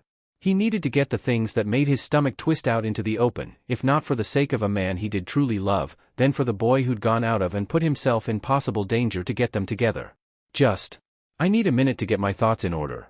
Nodding, Hisashi sat in the opposite seat, hands clenching in front of him. Shouta's eyes settled on the harshly picked and jagged nails. Without thinking, he grabbed the blonde's hands and examined them. Did they bleed? Have you cleaned them? Especially if you're fighting villains, who knows what dirt could have He trailed off, movement freezing as he looked up to meet Hisashi's eyes. His shoulders were tensed, lips slightly parted and a furious red spreading across his cheeks. Shouta slightly tilted his head, and the blonde looked down. Sorry, I wasn't expecting you to still care. Shouta squeezed his hands gently then, making him look back up. Hisashi, I will always care. I didn't stop loving you, but we needed some time apart. I should have called sooner, I know that, but I was angry.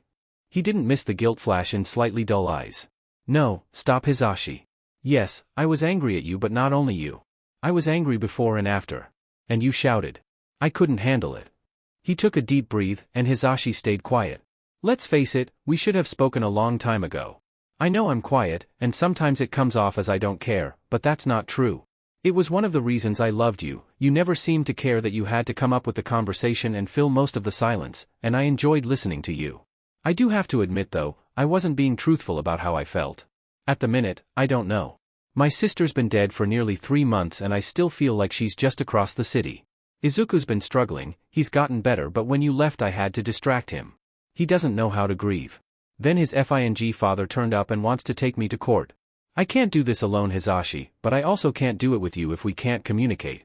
It's not just your fault either before you start to blame yourself. I only tried to take it on myself because you looked awful. I should have said it better. A few seconds of silence passed, and Hisashi looked for permission, moving to rub his thumb on the back of Shouta's hand. I'm sorry. I love you, so much. I never thought you didn't cared, you're the one person I can actually talk to. You don't care if it's all I do, and that's why we clicked? And it was wrong for me to react like that, I know you were sensitive to it, and I have no excuse. But Shouta, I can't help if you don't talk to me. Now, we'll contact a therapist for Izuku, and a lawyer to keep the scumbag away. Hisashi suddenly grinned, moving to Shouta's side and going on one knee. Shouta Aizawa, love of my life and Unkie to my favorite jelly bean, will you do the honors of once again becoming my fiancé? Sighing, Shouta yawned and pulled his hands free. You dumb butt. Although he wasn't given a clear answer, Hisashi saw the blush across his features, and moved to interlock their fingers. And we'll get a couples counselor. We can do this, Shouta, together. Nodding, Shouta stood and tugged Hisashi to the woods. By now, no one was around, and the air had a warmth to it. Smirking, Shouta stopped in a small clearing beneath a canopy of leaves. You know, Zashi, if we're redoing our proposal, we have one final part. Hisashi smirked, getting closer to Shouta and murmuring. You're right, just be ready to cancel my quirk, you know I like to scream. Izuku sighed, swinging his legs absently as he tried not to bounce in his seat. It was his first day back at school, and he'd almost been bombarded by everyone. Luckily, the teacher had come to his rescue. Now, he was waiting for the end of the day, desperate to see his Unkie and uncle again. He'd been non-stop making sure his uncle was still around after he came back 2 weeks ago. He'd gotten grounded for sneaking out, a whole week without his notebook. Yeah, his uncle said they'd never take his analysis from him again after Izuku had wrote on every sticky note and paper towel. Izuku.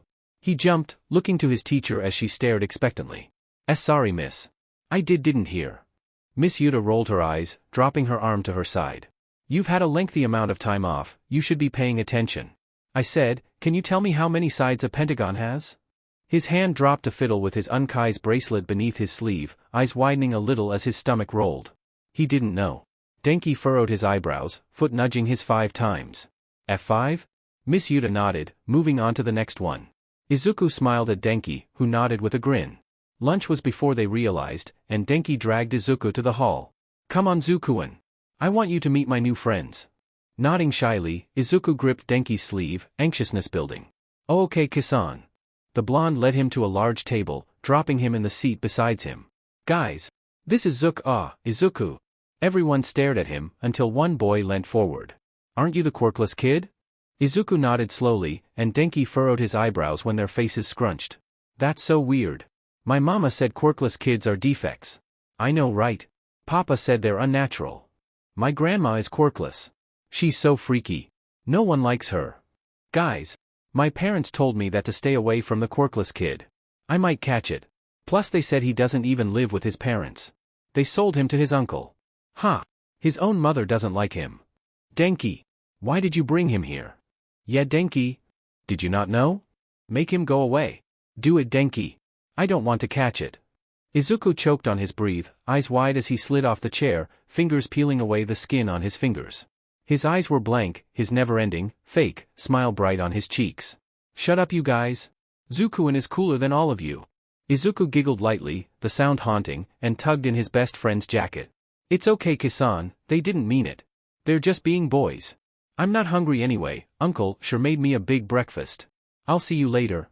The lie came so naturally, so much so that his nervous stutter had vanished. Looking slightly confused, Denki nodded. After all, how was a 6-year-old supposed to spot the lie? He wasn't. Okay Zukuin, I'll show you the hero cards later. Nodding, Izuku dumped his lunch, he suddenly wasn't hungry, and stalked the empty halls. The familiar heavy feeling was back in his chest. He should have been used to it, it wasn't as though this was the first time kids were mean to Izuku.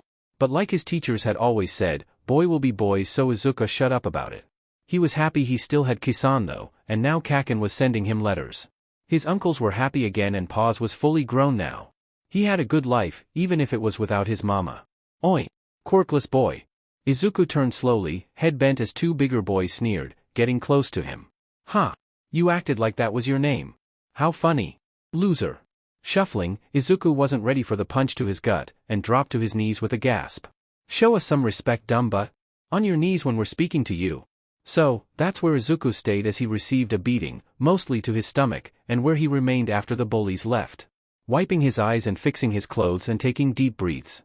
Izuku remained silent the rest of the afternoon, Denki flashing him grins and nudges every so often, and he replied in the best energy he could muster. The boy seemed to notice something wrong, but didn't say anything on it. As usual, they walked out the back entrance together, and Izuku hugged his best friend, squeezing tight in fear that might be their last hug. His best friends had a track history of becoming mean, even if Kaken was now talking to him. Running to his Unkie, he hid the bruises along his stomach, and acted as he usually would. That included squirming in the back seat. Jelly bean. How was your day? Smiling, Izuku decided something then. His family was happy, finally, and he wouldn't ruin that. So, he took a deep breath and clapped his hands. It was amazing. Kisan made new friends. But I am still his bestest. It wasn't until 7 months later Shouta was visited by Yuan, Izuku's social worker, for anything other than a planned visit. She had a sad glint in her eyes, unsteady hands holding her clipboard as she informed him of Hisashi's attempts of getting back Izuku. They had failed, and now Shouta had another 2 months to find a lawyer for the court session. He decided though, for a few weeks, he wasn't going to tell Izuku. The boy had only really started to settle in completely, less frequent nightmares and less need for Shouta's bracelet. He had started up gymnastics and apart from Heroes and his family, there was nothing Izuku loved more. Often, the adults would have to catch him before he fell after balancing on the lower shelves or the back of the sofas, and even more often than not Izuku was showing off carpet burns on his knees. Each time Namiri would remind him of the first time she met Izuku, and how he'd done the same to his knees after falling off the bed. Shouta had reminded her every time that Izuku had spent the week before jumping off things. The kid had calmed down a little bit, or it might have been the couple had grown used to it, but he was still very much a fireball with the energy of the Tasmanian devil. But it was moments like these that Shouta would find the same worry cramping his stomach. Izuku was sat at the table, head resting in his crossed arms as his back moved jaggedly, showing off his uneven breathing. His hair was a mess and pooling his body was Shouta's hoodie, paws sleeping intently on his lap.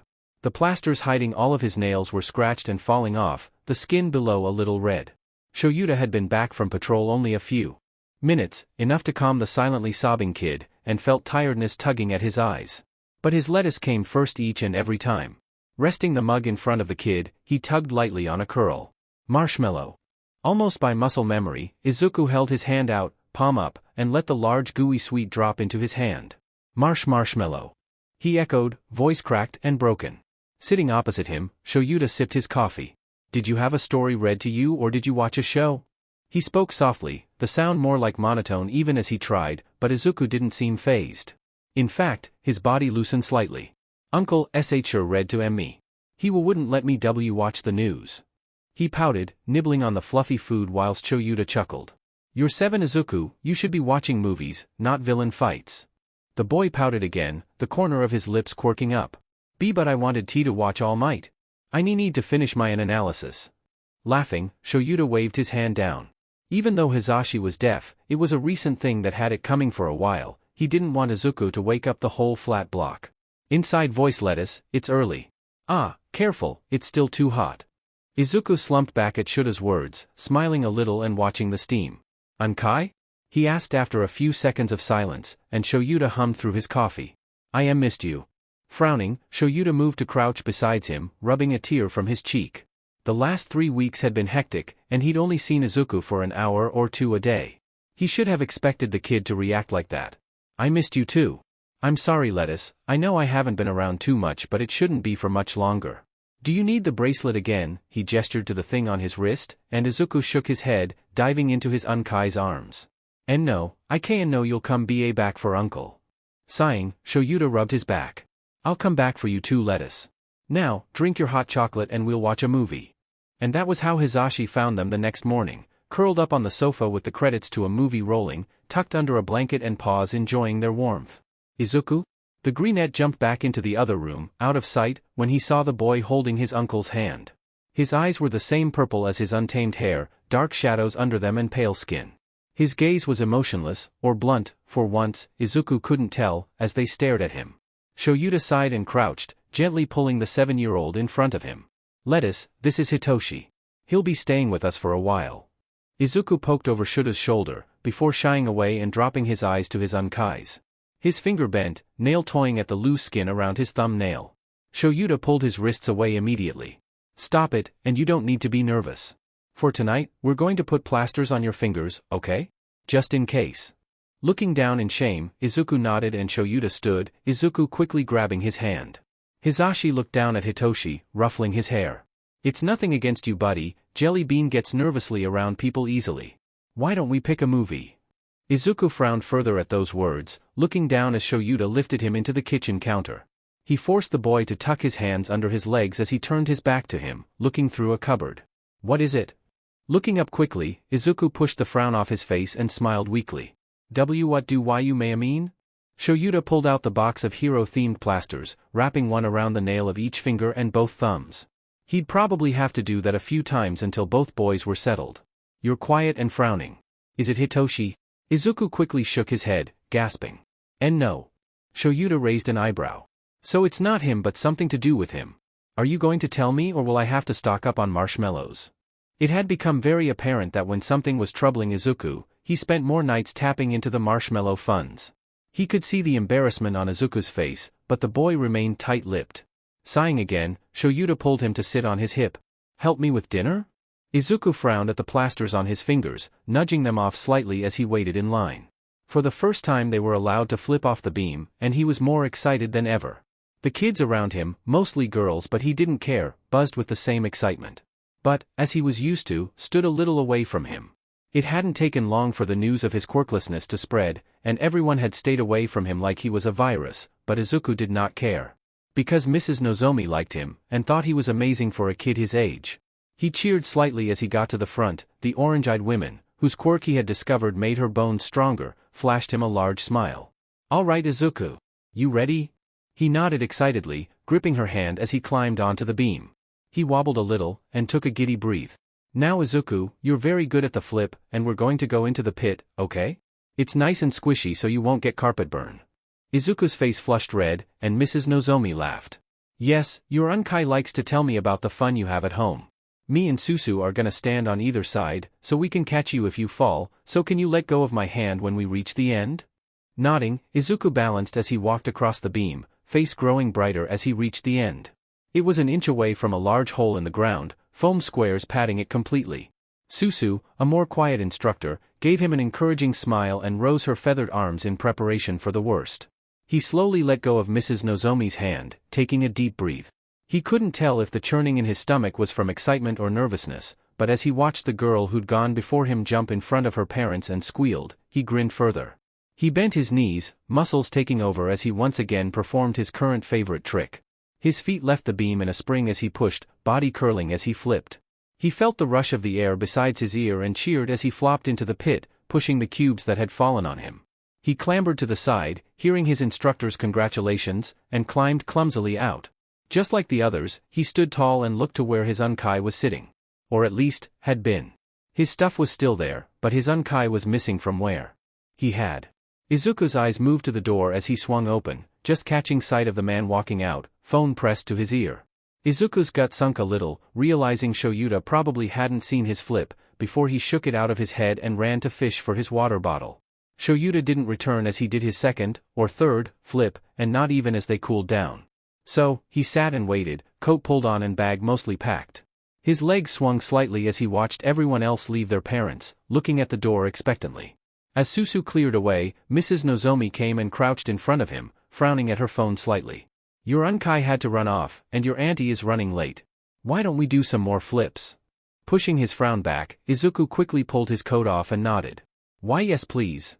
Smiling, the instructor led him to a thick blur pad, Susu smiling fondly as she moved to crouch beside them. Right Izuku, we're going to teach you how to do a back flip.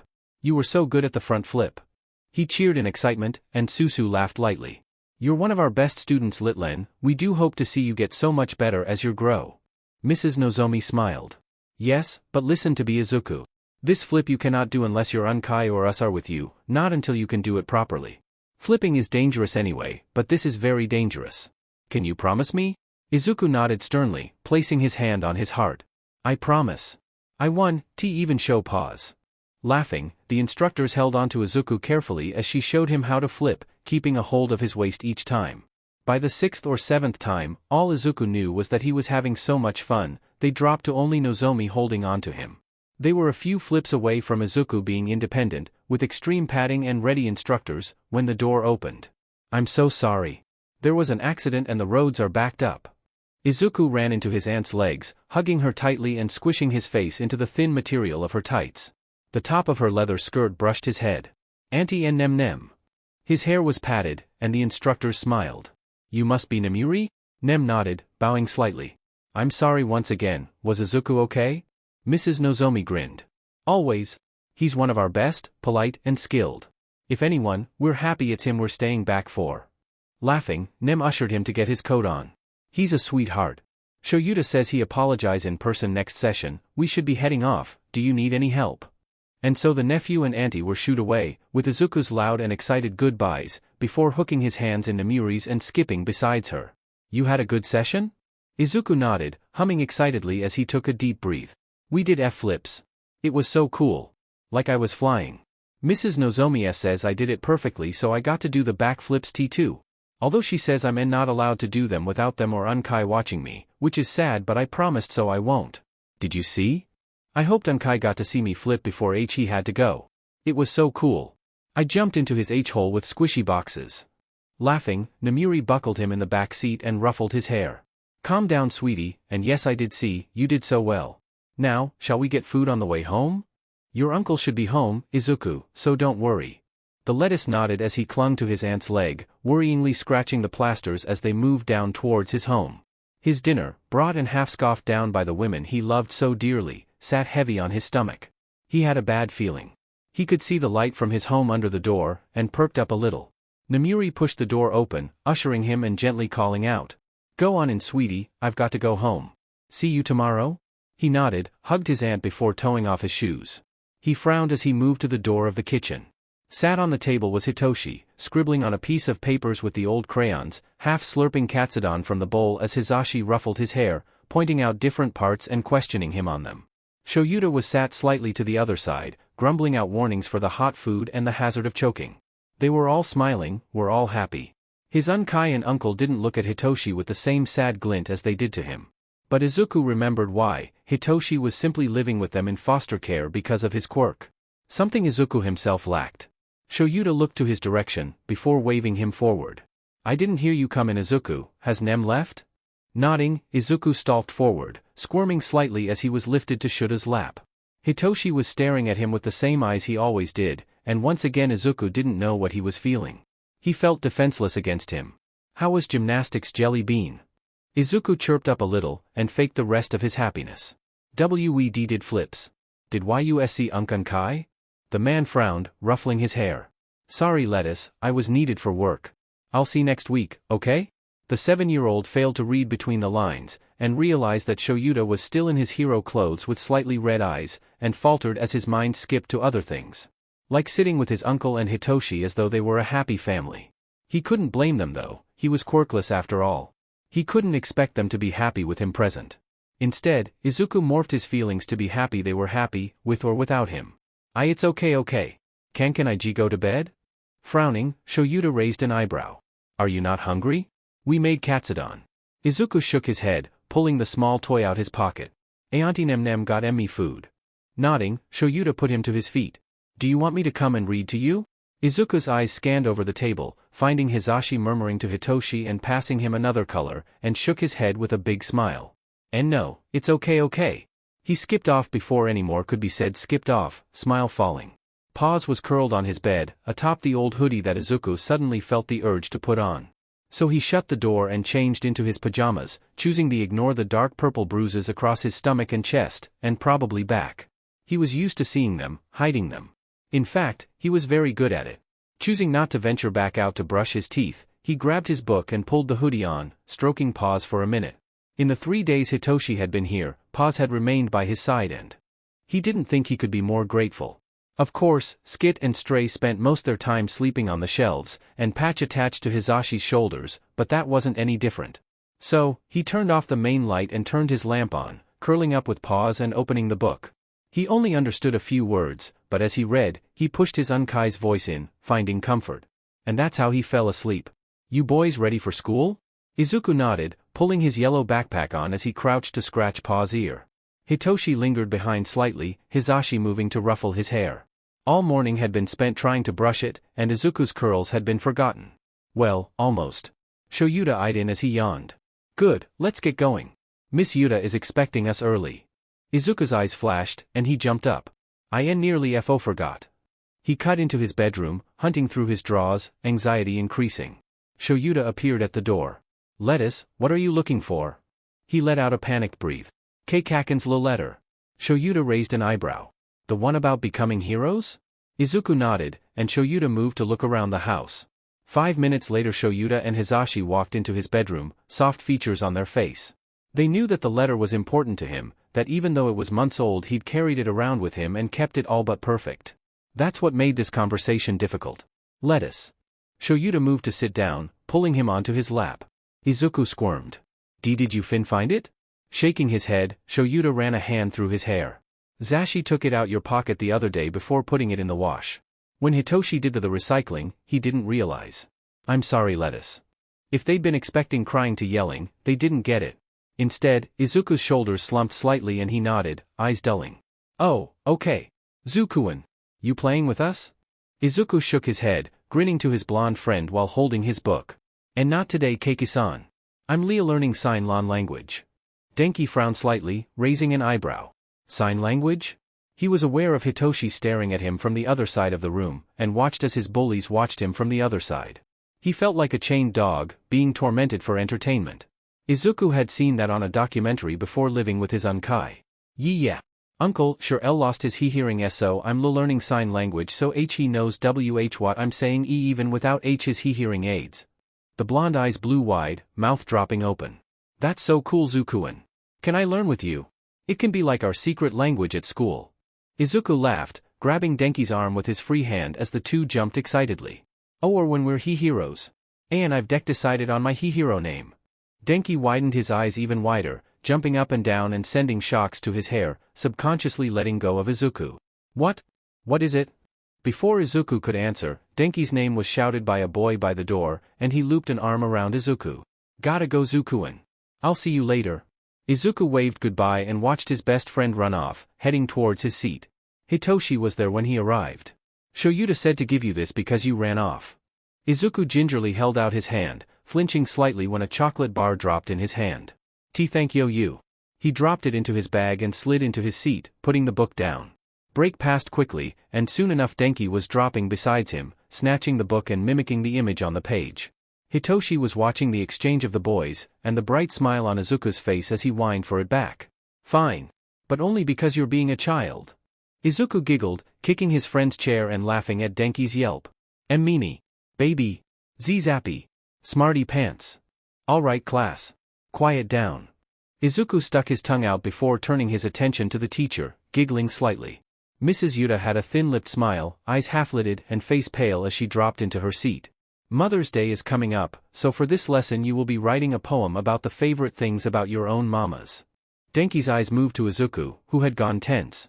The boy looked like a deer in headlights, all frozen without any clue how to snap out of it. Izuku had tried hard not to think about his mama for a long time. Every so often fake mama would make his night's misery, but he'd tried not to think about the last few months of his mama, or the way she turned off, or the way he'd never see her again. None of it. So, he closed his eyes as they burned and stumbled to the front, where his teacher sat with hands pressed to her head. She didn't look impressed to see him. Yes, Izuku? He wrenched his hands, pulling on his sleeves and looking down. Do I have to do this? She sighed, nodding. Yes, you do. You are no exception, you still have favorite things about your mama even if you don't live with her. Izuku was shaking, tears pooling in his eyes. By now he caught the attention of a few people in his class. But mama turned off. I don't want to think of that. She sighed, squeezing the bridge of her nose. Do as you're told, Izuku, or I will send you to the principal's. Denki moved forward then, gently grabbing Izuku's wrist and pulling him back to their seats. He didn't know why Izuku didn't live with his mama, but he knew it was a sensitive topic. It's okay, Zukuin, you can use my things, okay? Zukuin? Izuku's bottom lip wobbled as he picked at the skin around his nails, desperately trying to hold in tears. Hitoshi looked up from his paper, staying on Izuku. His eyes moved to the blood smearing his fingertips, and looked to Denki. The boy looked as though he was begging him. Izuku?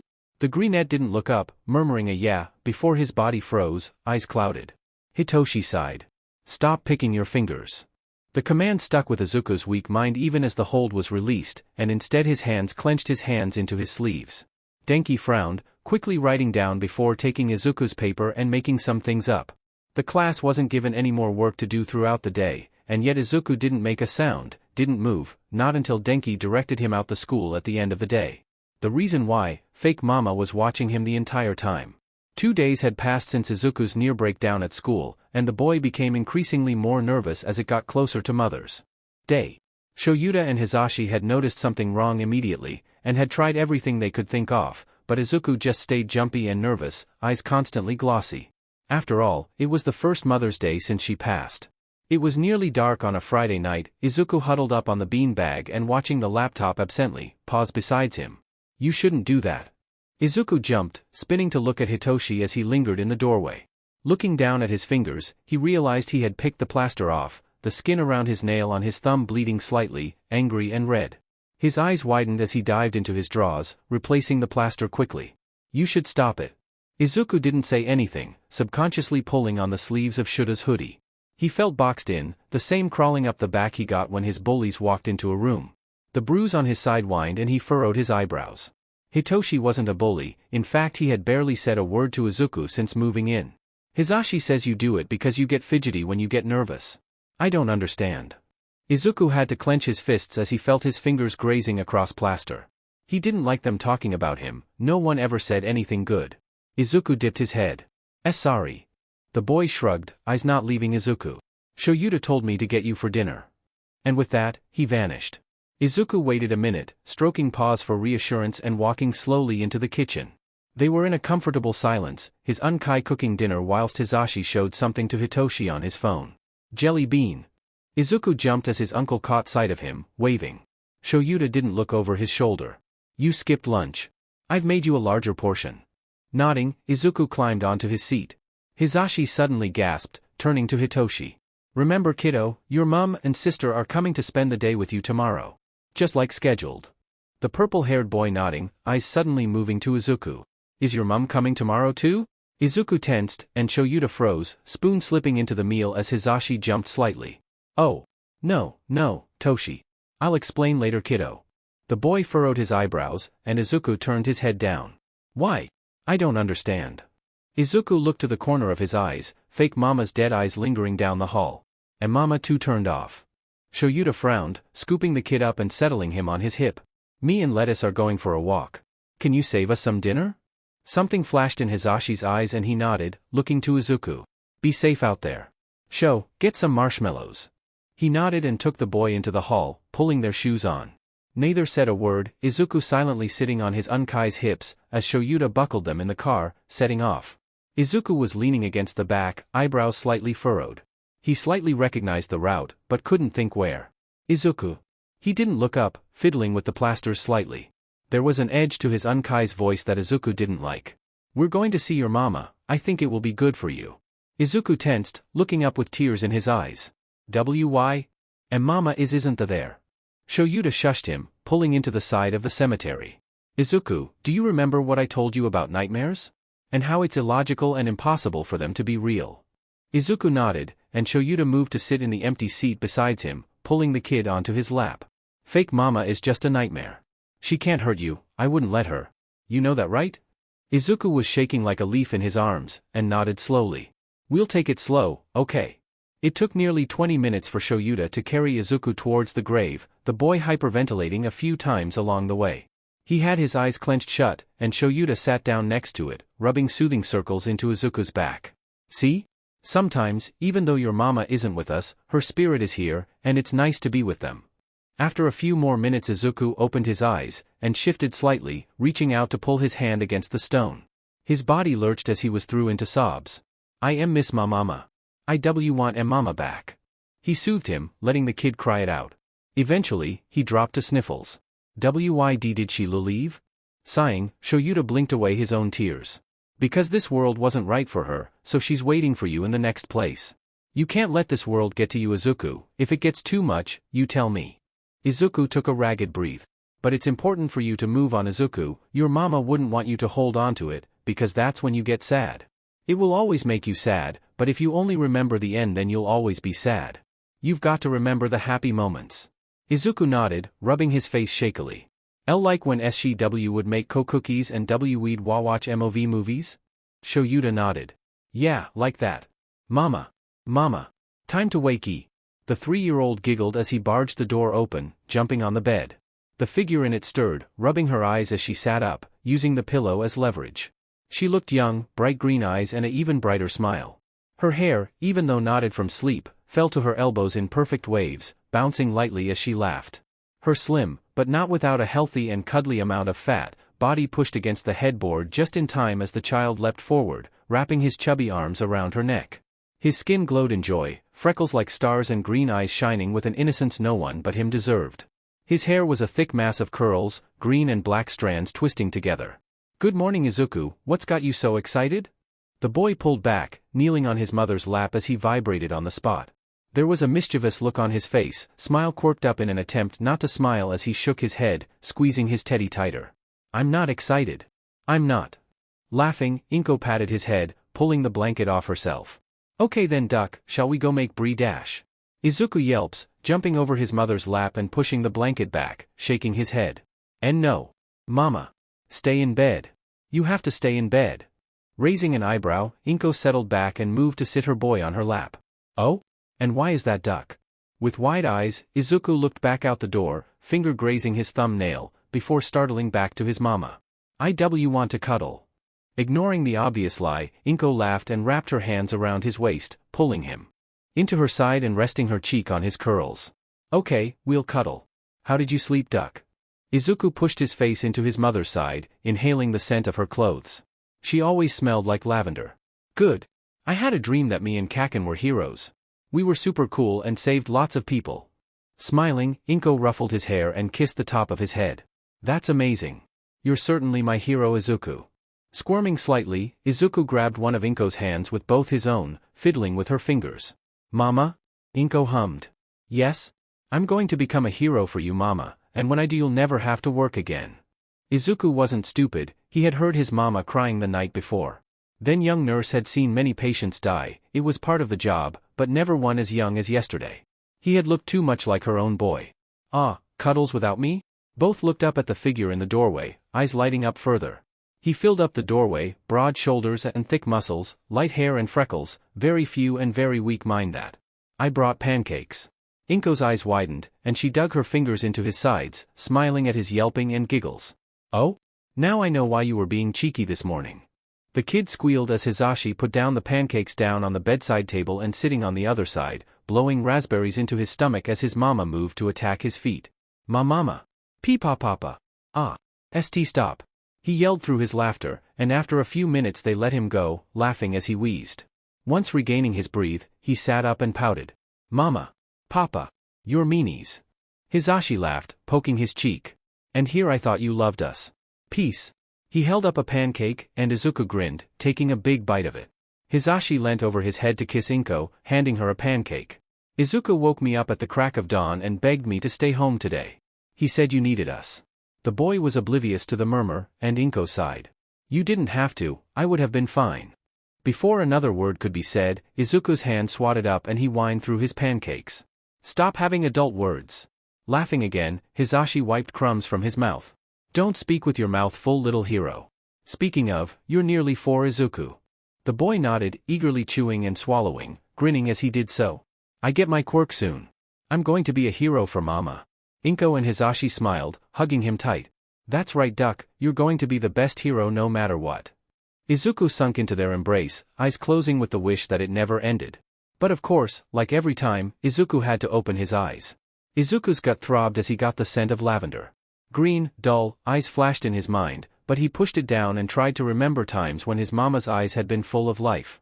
It was easier said than done. Curiosity got on top of him as he poked his head around the corner, watching as Hitoshi came skipping in, holding a bundle of lavender. The boy must have noticed Izuku's staring, and tilted his head. Izuku ducked back into his room, moving to sit on his windowsill. He could see the world pass from there, and it was nice to see what was going on whilst being safe within the walls of his current home. Izuku wondered how much longer that would last. His green eyes moved to 2 women getting out the car. One had straight purple hair, the same shade as Hitoshi's, whilst the other had a muted version. They shared blue eyes, pale skin and tall figures. The boy wondered whether they were Hitoshi's mama and sister. He didn't know a lot, just like him the purple-haired boy was reluctant to talk about his past, but he knew that Hitoshi's mama was nice, she just couldn't afford a child. Stroking Paws, who jumped up to sit on his lap, Izuku sunk his chin into the hoodie. Kisan T told me he was making his mama brie breakfast today. His papa's helping him.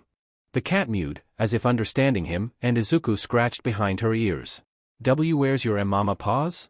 No response, and Izuku let out a sad chuckle, distantly hearing the door open and a mumble of voices.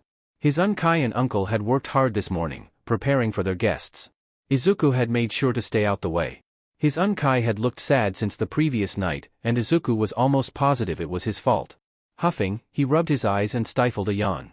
He supposed it was better than last Mother's Day. He wasn't sat in his old living room with messy hair and only sweets for food whilst his mama threw up whatever pills she had ingested. He had tried to help, but his mama had looked scary.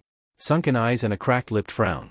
Shaking the thought from his head, he looked as the door opened, his unkie spotting him instantly. Come on out, lunch is done. But leave Paws here, we don't need her stealing Mrs. Shinsu's food. Nodding, Izuku slid off the windowsill and onto his bed, resting the cat on the sill before clambering to the fall. The urge to jump was big, but he didn't want to annoy Shouta. The man picked him up once Izuku reached him, the boy nuzzling his head in Shouta's shoulder as he yawned again, trying not to think of the lavender scent in the kitchen. The chatter died down a little as Izuku was put into a chair, Shouta sliding in beside him. Lettuce, this is Mrs. Shinso and Ebony. This is Izuku, my nephew. Sat opposite him, sandwiching the boy he'd been sharing a wall with, was in fact the two he had suspected to be Hitoshi's family. Mrs. Shinso waved to him with a smile. "Hello, it's nice to meet you." Dropping his gaze shyly, Izuku raised one hand in a weak wave. "And nice to meet you too." Izuku was raised to be polite, and so he would be. The lettuce's eyes remained on the lavender in the center of the table, in a vase he was slightly surprised hadn't already been pushed by the cats, as small talk was exchanged, Hisashi putting a plate in front of everyone before settling at the head of the table. His eyebrows furrowed as he watched the lavender, the smell itching his nose and making chest swell. A hand on his curls snapped him out of it, and he realized he was being watched. Green met onyx, and Izuku blinked his awareness back. "Lettuce, you were asked a question." He realized Mrs. Shinso was looking at him expectantly, and stammered quickly, face becoming red. Sorry. Was thinking. The women laughed lightly, shaking her hand and head. It's okay dearie, I was wondering how school was going? Bullies. Bruises. Tormenting. Names. Kisan. School is great. Nodding, Mrs. Shinso nudged her boy. This one tells me you've got a best friend. Hitoshi wants to be his friend too, but the boy's as shy as a bird. Smiling, this one more genuine, Izuku tried to push away the thought that Hitoshi would not only make his unkai and uncle more happy, but possibly his best friend. Kisan. He's the best, after Kaisi Kaken of course, and think he wants to be your Friday friend too. Lunch went past quickly and Izuku only had a few nibbles of his sandwich, eyes back on the lavender. Even to the very end, Mama had smelt like lavender. Fake Mama hasn't though, the creature they buried and stalked him in his dreams had smelt like chemicals. Mrs. Shinso, Ebony and Hitoshi had left for the day, and Izuku was scooped up by his uncle. "Now Jelly Bean, do you want to watch a movie?" Izuku nodded, smiling as he poked the movie he wanted to watch. His eyes had lingered on a certain All Might movie, but that was his and Mama's special movie. That was the movie they watched every time Izuku got sad, and even though he knew every word the hero said, he always felt the same excitement bubble in his chest. Pause, somehow managing to escape his room, plopped onto his lap when he curled around his unkai's legs, the other three cats coming from their hiding places to use the heroes as personal pillows. But Izuku could only half focus on the movie, the lavender still fresh in his nose and on his mind. Izuku had finally had enough. 2 days later, he was come from school expecting the wilting lavender to be gone, but instead there was a fresh bunch. So, he waited, hoping that would be the final. He was wrong. A month, a whole forsaken month, the lavenders taunted him more than fake Mama. Right, yeah, the women who had momentarily gone away was back, and tarnishing his comforting memory of lavender. But it didn't matter for long. Today was probably his last one. Tomorrow was the court date, and although the conversation about what was going to happen wasn't a fun one, Izuku would have preferred they hadn't told him at all. His papa always got his way, and although his unkai had said he wasn't going to leave Izuku, the boy couldn't help but doubt those words. Hitoshi had grown closer to his unkai and uncle, and they always looked so happy together. Like a perfect family. And Izuku didn't hate them for that, not at all, the boy couldn't find it in himself. But he was like a smudge on a photograph, and those photos are never hung. So he knew his unkai probably felt sorry for him, felt an obligation because he was his sister's son. If his unkai's full heart wasn't in on keeping Izuku, he'd lose him. Izuku looked to where dull, green eyes and a twisted sneer flashed in the corner of his eyes before returning his glare to the lavender. He hated them so much. Izuku. He looked to his uncle, who frowned and pointed to his plate. "You haven't eaten." Looking to his plate, Izuku confirmed his uncle's statement, and pushed a smile onto his face. He was getting pretty good at that. Sorry. I was thinking. Hisashi smiled softly, picking up his own plate and ruffled his hair as he passed to the sink. Sympathy. Izuku had grown to hate that look, that tone of voice. The way people hid their faces, or treated him as though he'd break. "Don't worry, 'bout tomorrow, your Unkie show is talking to the lawyer now for last details, it'll be fine." And yet, no promise. Nodding, Izuku forced the meal down his throat, ignoring the side glances he got from Hitoshi. He'd gotten a little better at telling what the boy was feeling mind that, and realized he was relatively like his Unkie. If he could understand Shouta, Hitoshi would be easy. Once he was done he propped his plate beside Hisashi, offered to help clean, before scurrying off to his room at the shake of his head. Paws hopped off the sofa in favor of following him, rubbing her tail on his leg even as he walked. Once the door clicked shut behind him, the smile slipped and he scooped up the just-gone kitten, curling up on the beanbag. He wondered what life would be like with his papa. It had been 3 years, and he'd changed, so his papa probably had. Plus he had his 2 other children, so presumably his other wife. They looked older than him. Had him and his mama not been enough? The 7-year-old couldn't figure it out. His eyes landed on his desk, where an envelope sat. He had thought it was from Kaken. The scribbled handwriting had been the same, but when he opened it the name that sat at the bottom had been Eri Midoriya, his papa's son. He knew each detail of the letter off by heart, the words burning into his brain as he read it over and over and over. It wasn't mean, or harsh, or said a bad word to him at all. No, it was a simple, happy, rundown on Eri's life. About how he lived with his mama and papa and was so happy papa was able to spend the last few years with them instead of at work. About he was going to be a hero with his quirk. About how he cuddled with his mama and papa on Saturday nights when they watched movies and ate popcorn. About how he was excited for Izuku to come and live them.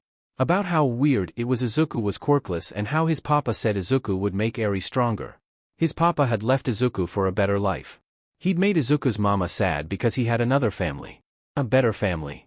Izuku dragged his eyes away, opening his computer and ignoring the lengthy, good luck messages from Kisan, putting a movie on. He wasn't really focusing, and so when he heard shuffling in the hallway outside, he climbed to see what was going on. He opened his door to see his Unkie with his hand raised, ready to knock. Smiling, the man crouched. "Sorry, I wasn't here for dinner. Do you want me to read to you?" Usually Izuku would have said no, especially when he saw his uncle slip into Hitoshi's room, but tonight might be his last night. It's not like he'd ever not wanted to be read to. He loved it, but he didn't want to be a burden. But this was his last chance. So he nodded. "Did you pick out a teddy, Izuku?" Nodding, the kid barely pulled the small bunny from his chest, its ears almost as long as its body and fur a hazel with eyes onyx, to show the judge before once again pulling it in tight. The women smiled kindly, crouching down, and held out a gentle hand. They were stood outside the courtroom, in their best suits, tension in their shoulders. Hitoshi was at his mama's, and even Izuku's auntie Nem was stood to the side. Izuku looked up at his Unkie, who nodded, before moving slowly to the women. Her hand rested on his shoulder, giving a small squeeze as she smiled. Kind, conserved, brown eyes. "That's a good choice, kiddo. I know this is all scary, but one of my friends are going to take you to a room just behind where I sit, okay? There'll be games and toys. Then in a bit you'll come on out and I'll ask a few questions. See, easy?" Nodding, Izuku looked at his plasters. They had cute little seals on his fingers as they gripped the bunny. "See, can I, Unkie?" His words collapsed in his throat, and the women smiled with a nod. "Absolutely. We've still got a few minutes until we go in." Izuku looked up to his Unkie with teary eyes, and the man sat him on his hip. "Frightened?" Izuku nodded, and Shouta ruffled his hair, slipping the bracelet off his wrist and onto Izuku's. Once, a few months, Izuku would have felt comfort from that. But now the flimsy material on his wrist meant nearly nothing. It was now old and too tatty for Shouta to love it. He smiled anyway, hugging his Unkie one final time before squirming to be put down, seeing a kind-looking man, even if he was in a scary court guard suit, hold his hand out. "Come on, kiddo, do you like heroes?" Well, wasn't that a stupid question? Izuku nodded, falling into a small tangent about the recent hero and villain fights he'd seen. As they were about to walk through a door, he stopped his rant and turned to wave to his Unkie, trying to dispel the clenching in his heart. He froze as he set his eyes on his papa, anxiety brimming. He loved his papa, but his papa hadn't wanted him before. Because of his papa his mama turned off. But it wasn't his fault. It was Izuku's. Shaking his head, he grinned slightly as he told, in full detail, the nice man the villain's quirk. The room was nice, he supposed, but was too artificial. Like the room he'd stayed in before going to his Unkie's at the hospital. If his Unkie didn't want him, and his papa didn't get him, where would Izuku go? He turned off his brain. It was beginning to bug the 7-year-old. He bounced onto the sofa, tucking the bunny between his crossed legs and turning his full attention to the nice man. "What's your quirk?" "We're here to discuss the placement of former Izuku Midoriya. Please be seated." Shouta dragged his eyes from the door behind the podium, where he knew his nephew was. There had been something off with him the last few months, while Hitoshi had been living with them, but it wasn't enough to raise questions on. His concern was at how grown-up Izuku had been acting. He'd gone from constant attention, bedtime stories, tucking in, cuddling, mischief, help for school to secluded. The previous night was the first in a while that Shouta had read to him, and the hero had missed it. It made him nervous, concerned. He missed his just-gone toddler. What was even more frightening to him was that Izuku had stopped flipping off things. The boy had been learning more and more flips in gymnastics, and whereas before he'd shown Shouta, he barely mentioned them when Amiri dropped him off. Shouta felt guilty for that. With the hunt for a good lawyer and general hero life, he hadn't seen Izuku in gymnastics since rushing out that one time. The marshmallows hadn't been touched in a while. Shouta knew the boy still had nightmares. He'd see the kid's bedroom light switch off when he got home from patrol, but it had been a minute since he'd had to make hot chocolate. Shifting his eyes to a slightly too smug Hisashi, Shouta bit his tongue to push down the itching beneath his skin. The same sensation he got when trailing a villain a second before they attacked. Hisashi's hand squeezed his own as his lawyer stood. Rin Hayato. Offering beginning statement to opposing party. Rin, Shouta's lawyer, gave them a reassuring nod and sat back down. His quirk allowed him to think of solution quickly, assuring he was rarely ever caught off guard. Kei Tadashi. I believe Izuku would be in better and safer hands with his biological father. Reasoning, Izuku has been abused physically since moving in the Aizawa household. These was one of those rare occasions Rin was caught off guard, and Shouta felt outrage, standing quickly with wide eyes. That's Rin placed a hand on Shouta's arm, silencing. Shouta would never touch his nephew. The judge had a deep frown, eyes glued onto Kei. Where is the truth within your claim? That's when Shouta saw it, a glint in Hisashi's eyes and the single twitch in his cheek as he suppressed a grin. The multiple bruises and inflicted injuries upon the child's body. The judge moved off the podium, moving to the door and gesturing Izuku in. The boy was slow as he did so, clutching the bunny and looking around wide-eyed. He was settled on the podium, and the judge softened her voice and features. Izuku, dear, can you take off your shirt? Nerves covered Izuku's features, but he nodded, the court guard helping the shirt off the boy. Shouta felt his stomach drop at the sight. Covering the boy's torso, back, and arms were deep purple bruises, the occasional scrape. The judge frowned further and Hisashi sked in a breath, hand tightening on Shouta. Because he knew that if he let go, Shouta would murder someone. Because someone had hurt his nephew, and Hisashi knew something he didn't. Izuku couldn't help but think he had done something wrong. Tears burned his eyes as the secret he'd been burying, been hiding from even his Unkie and Kisan, was now exposed. Eyes made his skin itch as he was examined, squirming on his spot. He wanted to go back to the flat, no, he wanted to go home. Back to where his mama and him lived. He wanted his mama more than ever. Izuku, are you in any current pain? If you are, we will immediately heal any injuries, okay?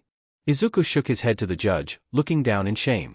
He wasn't in pain, the beating from his bullies had been a few days ago. He'd gotten off lucky, Mirai was having a good day. Are you sure? It's not bother. He hugged the bunny tight to his bare chest, looking to his Unkie for help. He wanted to leave. The man had an angry look clouded in his eyes, and the 7-year-old misunderstood. He didn't realize it wasn't meant for him, but his cheek. And no. The guard patted his head lightly as he helped put the shirt back on, leaving the blazer off. The judge looked at him with a soft sternness. I'm going to ask you a few questions, and you have to answer honestly, okay? Anxiety gnawed at Izuku's gut, and Izuku let out a small sob. He didn't want to be here. He didn't want to be here. Now everyone was going to know that he was weak, useless, not even able to handle a few bruises. He didn't want to be looked at in sympathy, or treated as if he was going to break. Boys will be boys. They were going to look down on him and wrap him in bubble wrap. Now his Unkie wouldn't want him for sure. Why would he? Fake mama was right, he wasn't worth love. He should be put in a cage and exhibited as the most worthless boy. His Unkie could be happy now. Without him. With Hitoshi. A happy family, it's what they deserved, right? They didn't need Izuku. They didn't a boy whose mama didn't want him. They didn't need a Deku. There was a hand combing through his hair, calming him down, but it wasn't his Unkie. No, his Unkie was still sat, body strained as he gripped his trouser legs. It's okay Izuku, deep breathes for me. Good boy, can you tell me how you got these bruises? Izuku bit his lip, shaking his head and sinking back into the chair. The judge frowned further. It'll be our little secret, okay? She dropped her voice. Was it your Unkie? Izuku's eyes widened and he sat straight, shaking his head fast with horror curling in his chest. He was an idiot, he should have told them. Now they think his Unkie did it. Unkie would never, but who would believe a quirkless child? No one. Now his Unkie was going to get in trouble and it was all his fault. All his fault. And no. Unkie wouldn't. It wasn't. I promise. I promise. I promise. Izuku's shouts turned into blabbers and he whacked the hands reaching for him, falling off the seat. He screamed when the nice man reached to hoist him up, kicking him away and running from the podium. Unkie! The man he screamed for jut forwards, skidding off the seat and dropping to his knees as Izuku barreled into his chest, cradling the sobbing boy. Izuku gripped the front of his clothes, shaking his head and soaking the shirt with his streaming tears. I'm so sorry. I'm sorry. I am sorry. I'm as sorry. Shouta shushes him, standing and rocking him gently. Hey, it's okay. It's okay. Deep breaths, follow my breathing. It took a few minutes for Izuku to calm down, and Shouta moved to stand by the podium, Izuku not letting go. Izuku, lettuce, it's okay. I'll be right down there. Izuku shook his head, sniffling. I'm as sorry. Wasn't you be but no on one will believe me. Shouta looked to the judge, who nodded with a tight-lipped frown, snapping for the arguing Hisashi to sit back down. Shouta lowered his voice, but allowed it loud enough for the judge to hear. Okay lettuce, I believe you. Can you tell me where you got the bruises from? The boy whined, rubbing his eyes with the back of his hands and shakily inhaling. Key kids at SCH school. I'm so sorry. Shouta shook his head, and looked to the judge. He needs a minute to calm down. Can we take a break? Hisashi stood then, a angered furrow in his eyebrows. Your Honor. This is obviously manipulation. How are we sure he won't tell my son what to do next? The judge nodded, and looked to the court guard. Stay with them the entire time.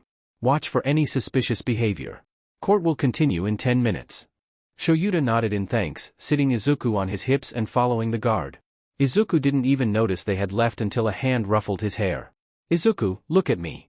Izuku looked up, blinking a few times to get rid of the fuzziness. His Unkie looked stern, but soft at the same time. Izuku liked that look. How long has the bullying been going on? Izuku shook his head, dropping his head only to have Shouta gently pull it up. It's not bullying. B-boys will be B-bo boys. Shouta shook his head this time, pushing some of Izuku's hair out his eyes. No, Izuku, you're right. This is worse than bullying.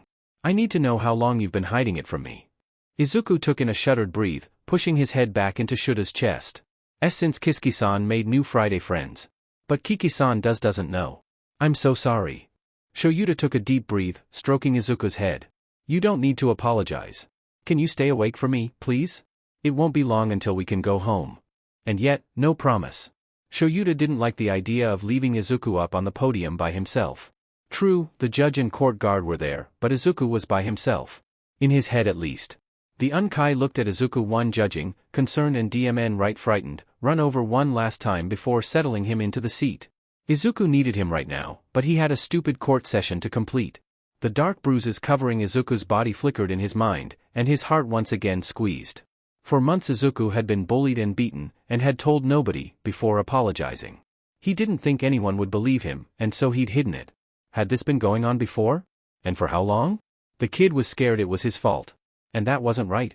But it helped explain some things, like Izuku's sudden maturity in changing by himself or bathing, or the way he'd been more insistent he was cold and would wear long sleeves.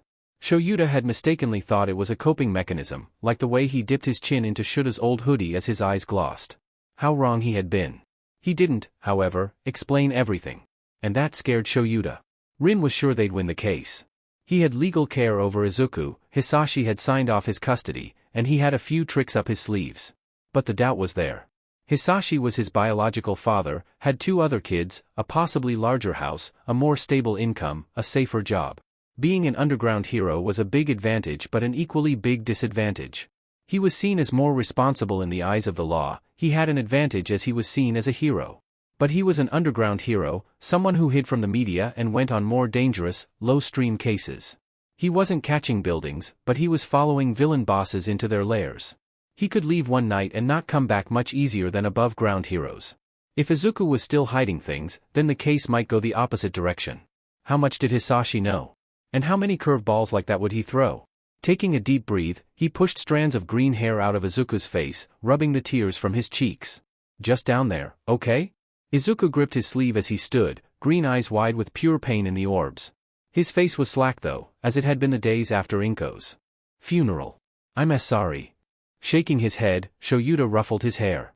No, you have nothing to be sorry for. It's illogical. Yes, illogical. The hand slipped from his sleeve and he patted his head, moving back to where Hisashi sat. The blonde nodded gently, murmuring soft words and gripping his hand as Shouta sat. The underground hero ignored the side-eye from Hisashi. Clearing her throat, the judge smiled gently to Izuku. Are you okay, kiddo? Do you need a drink or anything? Izuku shook his head, rubbing his eyes and hugging the bunny tighter still. If you're kiddo, if you need one just ask. Can I ask you a few questions? And answer them as honestly as you can. Izuku nodded, looking down slightly. Thank you, Izuku.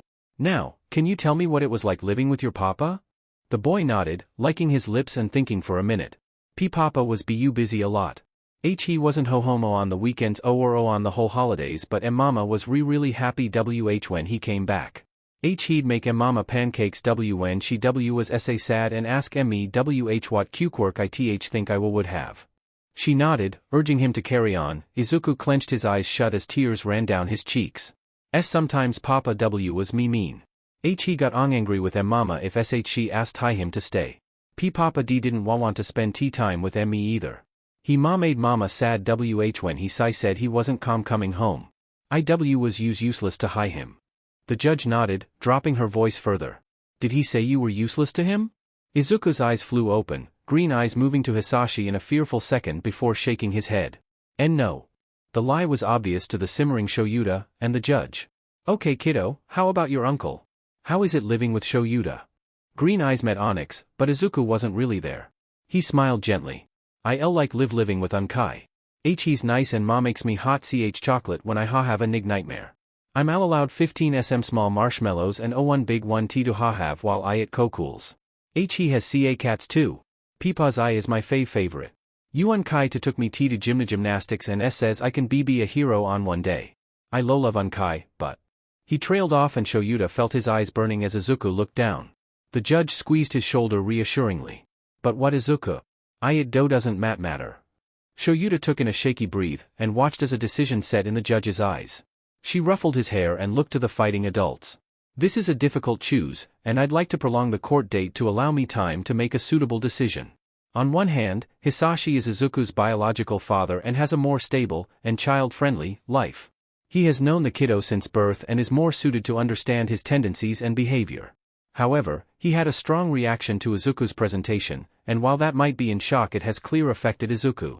On the other, Shouta has cared for the kiddo and has had experience in the past 11 months. I have witnessed firsthand the love they have for each other. He sounds like a great carer and even better uncle. Izuku is obviously fond of him, but Izuku is scared of something. I do not believe Shouta has any intentions to harm him, but I fear for the future mental affects.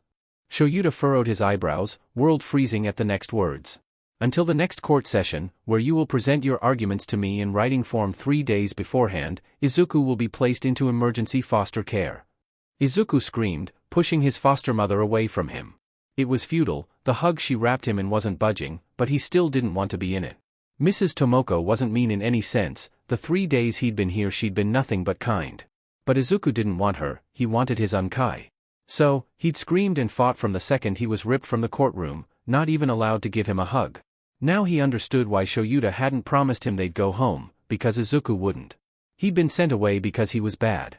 Because he told the judge his papa called him useless, because he ruined his Unkie's reputation of being stern. Because he called his papa mean. Because he had cried. Because he had shown the bruises. Because everyone thought his Unkie had caused them. Because he was getting picked on. Because he was too weak, useless, a Deku. His papa hadn't wanted him, his mama had left him, and now his Unkie was going to leave him. Izuku, calm down. He screamed louder, sobbing for Shouta and bringing a leg up to kick when pushing wasn't enough. Before he could land a hit, stronger arms pulled him back, pinning his arms to his side and trapping him against a chest. He screamed louder again, throwing his head back and clenching his eyes closed. As Mr. Tomoko sat on the bed, Mrs. Tomoko knelt in front of it and held his ankles down, no adult saying anything for a while. After 5 minutes Izuku's screams died down as his throat became sore, and eyes stung when he was unable to cry anymore. Then, Mrs. Tomoko spoke softly. Deep breaths Izuku, good boy. Are you calm enough for in conversation? He snarled, trying to use what he called his kaken face. He didn't to be here. Go away. I hate you. Go away. The women frowned, though the look was more that she was disappointed, not hurt by the comment. Now Izuku, I know you won't like us but hate is a no word. We'll speak when you have calmed. And so, 5 more minutes passed until Izuku's thrashing died down to exhausted squirms. Again, Mrs. Tomoko spoke. Are you calm enough for in conversation? With no room left to fight, Izuku let out a sob, finger absently picking at the mostly gone skin around his thumbnail. He reared his head back as a hand reached to move his curls out the way, they were moved despite his display. We understand you are scared, and confused, and angry, but you cannot act like this, Izuku. Refusing to eat and drink isn't going to work, neither is breaking things nor fighting us. Whether you like it or not, this is your home for the next 2 weeks. The ball is completely in your court. If you make it miserable, then it'll be miserable. Do you understand, Izuku? The blubbering kid's leg twitched in an final attempt to kick, and he let out a wail. Izuku wanted his Unkie, but his Unkie didn't want him. We're not expecting you to forget your uncle, we just want you to be calm and rational. You're allowed to be sad and angry, but you are not allowed to put yourself at risk. So once we think you have fully calmed down, we're going to go downstairs and you're going to have a drink and eat dinner. Then you will shower and have an early night, okay? Izuku's mind shut down, body moving as he was carried downstairs, sat on a chair and offered a plate of food. What was the point of fighting now? However, his eyes widened as a cup of hot chocolate was pushed forward, 15 marshmallows bloating already. Mr. Tomoko held out one big one. Izuku lost it. They stole his Unkie's tradition, tried to replace them. And they had no right. Anger built up in Izuku, as he glared at the gooey food, face contorting. They stole his Unkie's tradition. They tried to replace him. Tried to make Izuku forget him. Izuku screamed again, flinging the mug to them, not caring as the hot liquid splashed on the floor. Air drew quickly in his chest, and he pounded his fists on the table. F off. Izuku pulled against the handle on final time, before dropping to the ground. He was stupid, so stupid. Mrs. and Mr. Tomoko had been nice, they hadn't cared he was quirkless. They were nice, and he'd pushed them to relocate him. Now, he sat locked in a room with a simple thin blanket and pillow on the ground. He'd annoyed Sir and Ma'am, and now he was being punished. Izuku was such a stupid boy. Shouta hadn't slept. Not a single peep for a while, 7 days. The flat felt cold, empty, even worse than it had been the last few months. Since presumably the beginning of Izuku's bullying, the cold had been absent of a continuous bouncing energy, but now Izuku was gone entirely. Everything was so much more bleak and boring, and old and different. It made the hero wonder how he'd survive before his nephew crashed into his life. His breathing was heavy and his chest tight, clothes itchy and skin cold. He couldn't think straight, his body wasn't listening. He was tired, but he couldn't sleep. He paced back and forth in the kitchen, eyes lingering on the lavender. It had drew the boy's attention so much the last month, it had distracted him. Shouta and Hisashi had spent hours trying to think why it caused his blank stares. Neither of them knew, and now, Shouta put his full attention to figure out why. Because if he didn't, he'd think about the court and the fact his nephew wasn't in his bed and the fact his lettuce was somewhere out there in a random home under the care of random people. He'd think about how he subconsciously made 4 dinners and how he'd had his hand half raised to knock on Izuku's door, or how he'd questioned where Paws was ready for when Hisashi brought the boys, or boy, home from school. He had to think about the lavender, because otherwise he'd break. Frowning, he moved to it and rubbed a bud on his fingers, furrowing his eyebrows. Lavender. Lavender. Bloody lavender. His eyes widened as he grabbed the flowers, stuffing them in the bin and stomping his foot down on them. A hand gripped his arm, pulling him back, and Shouta met worried eyes. What are you doing? Shouta looked at the flowers, realizing they were crushed and he was panting. Shouta didn't pull from his arms. We can't, the lavender. We can't have them, I understand now. Inko always used a soap and shampoo that smelled like lavender, it was making Izuku sad. I understand now. Hisashi shook his head, sitting him down at the table and keeping a harsh, grounding hand on his shoulder. Shouta, you need to sleep. Rin's coming tomorrow, you'll need to have a clear mind. Shouta furrowed his eyebrows, running his hands through his hair. We've got lavender freshener, right? We need to get rid of it. It reminds Izuku of Inko, he was probably too shy to say anything. Shouta, stop it. Hisashi gripped his chin and cheeks with his hand, forcing Shouta to look at him. You're working yourself up and not sleeping, and none of this will help get Izuku back. I'll get rid of everything lavender in the house if you go to bed. Shouta felt a tear fall down his cheeks, hand raising to hold Hisashi's wrist. I can't sleep. He's not here and I can't sleep. Hisashi crouched then, sadness in his eyes as he rubbed Shouta's knee. He moved his hold to his cheek, cupping it. I know, I really do. And it's difficult, I know it hurts. We'll go and lie down, okay? Shouta shook his head, more tears falling. Every time he blinked, Izuku's terrified face as he was dragged out flashed, the silence making his screams and pleas for his Unkie pound through his head. Zashi, I can't. Nodding in understanding, Hisashi stroked a tear from his face. Shouta? Caught slightly off guard, he looked to Hitoshi. Why yeah? Instantly, a fog fell over his brain and his mind detached. Go to sleep. Hisashi caught his significant other as he fell forward, hoisting him up and smiling to Hitoshi, who stood nervously at the door.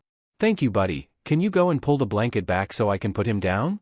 Nodding, the boy ran off to the bedroom, pulling the blanket back before Hisashi moved in. Thanking him, he lowered Shouta into the bed and tucked him in. Leading the purple-haired boy into the main room, he sat him on the sofa and crouched down. "I'm sorry everything has been hectic at the minute, Shouta's just worried and stressed and dash." Hitoshi cut him off, eyes glossy. Is it my fault? That Izuku didn't want to be here." Shaking his head, Hisashi pulled the kid into a hug. No, Izuku does want to be, and even if he didn't, it would not be your fault. Why do you think that, Barry?" Hitoshi hugged back, small tears falling. Izuku didn't like me. He wouldn't speak to me and he walked away when I was with you too." Hisashi's eyes widened then, a realization hitting him. He rocked the 7-year-old gently. "Izuku did like you. I need you to listen and think about everything I say, okay? Because I need you to understand it's not your fault." The boy nodded, sniffling. "Jelly Bean got and is getting bullied, okay? He's been told for years he isn't worth it and his dad even left because of that. Izuku misunderstood, and he thinks we're not happy with him here. He doesn't hate you, he just thinks we're replacing him. Okay?" Hitoshi nodded, hugging tighter. "I want Izuku to come home. I don't want him to be sad anymore. I want to tell him he's important here." Hisashi nodded, rubbing his back. "I know, me too. When Izuku gets back, we'll make sure he knows." Izuku looked at the sloppy plasters around his fingernails. It had been 4 days since leaving Mrs. and Mr. Tomoko, 7 since seeing his Unkie. The boy had only realized the bad state his fingertips were in after blood had dripped onto his bland food, and had been thrown a few plasters. He struggled putting them on, and most didn't wrap properly, but he'd done it. He wondered if his Unkie would be proud, but maybe sad he was picking the skin. His Unkie show always looked sad when Izuku pulled at the skin. He didn't mean to. He wasn't even aware he was doing it. Hitoshi had said that his uncle had said he did it when he got fidgety when he got nervous. Izuku was always nervous, he guessed. He pulled his fingers into a fist, pouting slightly as he felt his eyes burn. It had been a while since he cried. Ma'am and Sir didn't like it, they said he had nothing to cry about. It was his fault he'd been moved into a group home because he couldn't behave. Because Izuku was a bad boy. Just as fake mama has said. Even now, she sat on the chair into the corner of his eyes, sneering with her contorted face and dead eyes. She was wearing her blue dress, she had never worn it but told Izuku she was saving it for his wedding. It was her best one, she had said. Her skin was pale, caked in makeup and fake. Fake mama didn't like Izuku. Izuku didn't like fake mama. Moving to sit on the bed, Izuku leant on the windowsill, looking out onto the garden. He wasn't allowed out to be with the other kids. Ma'am and Sir said he was in too much danger. He lacked a natural defense, and they didn't want him getting hurt. It would have been a nice thought, if Izuku hadn't heard them saying the real reason was paperwork. Puffing out his cheeks, Izuku rested his chin on one arm and used the other to draw in the window. "Izuku, time to go." His head flipped up, eyebrows furrowed as Ma'am stepped in. She scoffed at the state of his suit. He couldn't do the buttons on his blazer and his tie was uncomfortable, before snapping her fingers. "Here, so I can make you at least presentable." Scurrying to do so, he held his breath as her hand sorted him out, yelping at the slight clip around the ear. Ma'am wasn't mean, she really wasn't. She hadn't treated him different DSPLN-wise, the other kids just said they were strict. After all, this was the home for troubled kids. Izuku was a bad boy. She led him to the front of the house, where Sir was stood with his arms crossed, before out the car. He made sure to behave, sitting still as she buckled him in and staying silent during the ride. Izuku was nervous, probably more now than ever. He felt selfish because even though his Unkie didn't want him, he desperately wanted his Unkie. He didn't care whether he'd be pushed to the side and ignored, the observer of Hisashi's and Shouta's happy family with Hitoshi, so long as he was there. There as opposed to here. Because fake mama was calmer there, she wasn't as cruel or as mean or as present or as dead. She was there in his dreams, but rarely ever while he was awake. Izuku missed marshmallows. He missed Pause, and Skit, and Patch and Stray. He missed his notebooks. He missed his gymnastics. He missed Hitoshi. He missed Hisashi. He missed Shouta, so, naughty word, much. Biting his lip, Izuku watched as the scary court building got closer, and a new fear filled him. Who was to even say his Unkie would be there? His papa might have won. He loved his papa, he did because his mama did, but he made mama sad and he waited so long to come home. His Unkie might not have even tried. It might have been too much effort and he gave up. He was let out on shaky legs, eyes burning, and slightly jogging to keep up with Ma'am and Sir. Izuku? He looked up to Ma'am, who surprisingly had a kind glint to her face. You make sure you be good, okay? Nodding, he felt the suffocating air as they walked towards the courtroom. He'd been so good at not crying, until he saw his Unkie. And when his Unkie saw him, Izuku also saw tears. He let out a sob, hands reaching out as he went to run, but Sir caught him by the bicep. Sorry Izuku, you're not allowed to go to your uncle until later.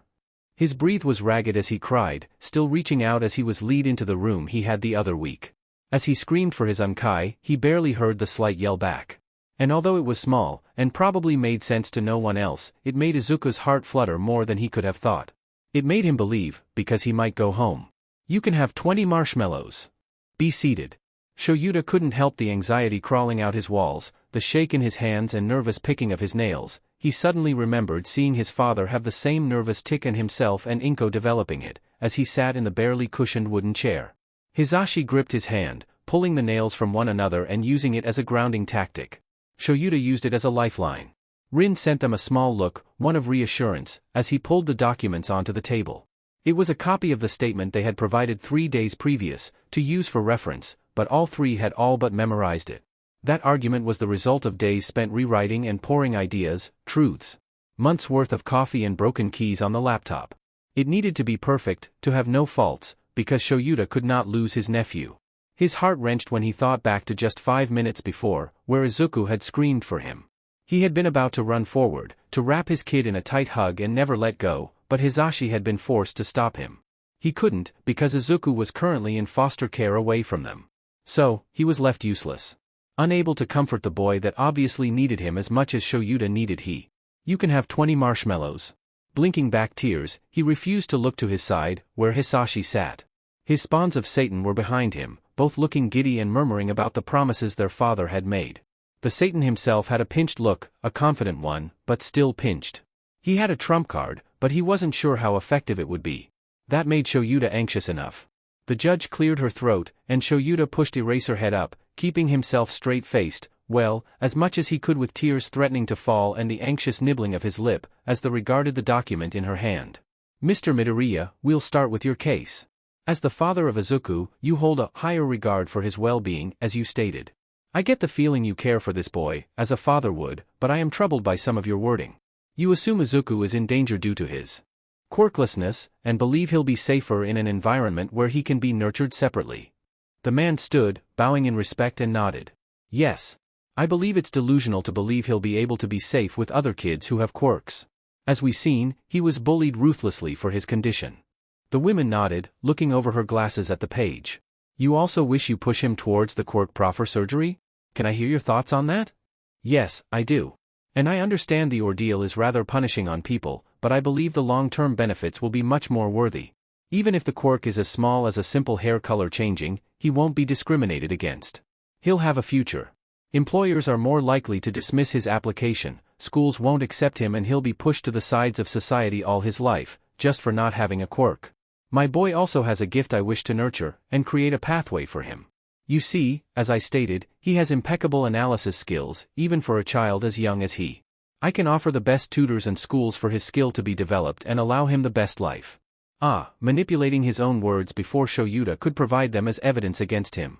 The hero had to admit, that was a clever tactic, but the men didn't need to use that against him. They could already see by the look on her face she wasn't too pleased with his answer. Any other statements you'd like to proceed with? Hisashi sent a slight glance to Shouta, and the man understood, the trump card. Yes. I believe Shouta Aizawa and Hisashi Yamada are unfit to be guardians to Izuku. My boy is struggling deeply with the death of my dear wife, and does not trust Shouta. He hid the bullying for months, possibly out of fear. I have also spoke to Mrs. and Mr. Tomoko, as permitted as the father, and they have told me deeply troubling things. Izuku has frequent nightmares and hallucinations of someone dubbed as fake mama. I am also unaware of any therapy or doctor sessions the boy has been to. Her eyes moved to Shouta, who felt his heart skip. Is this true? Shouta nodded and stood with a bow. Yes, Izuku has been terrorized by nightmares and fake mama. I have heard about her frequently. He always knew to come and get one of us if needed, and whenever he wanted. A therapy session was set out, and he did go, but the therapist told us Izuku wasn't fit for it. He was unresponsive to anyone besides us. She recommended some techniques to us, and ways to work with him.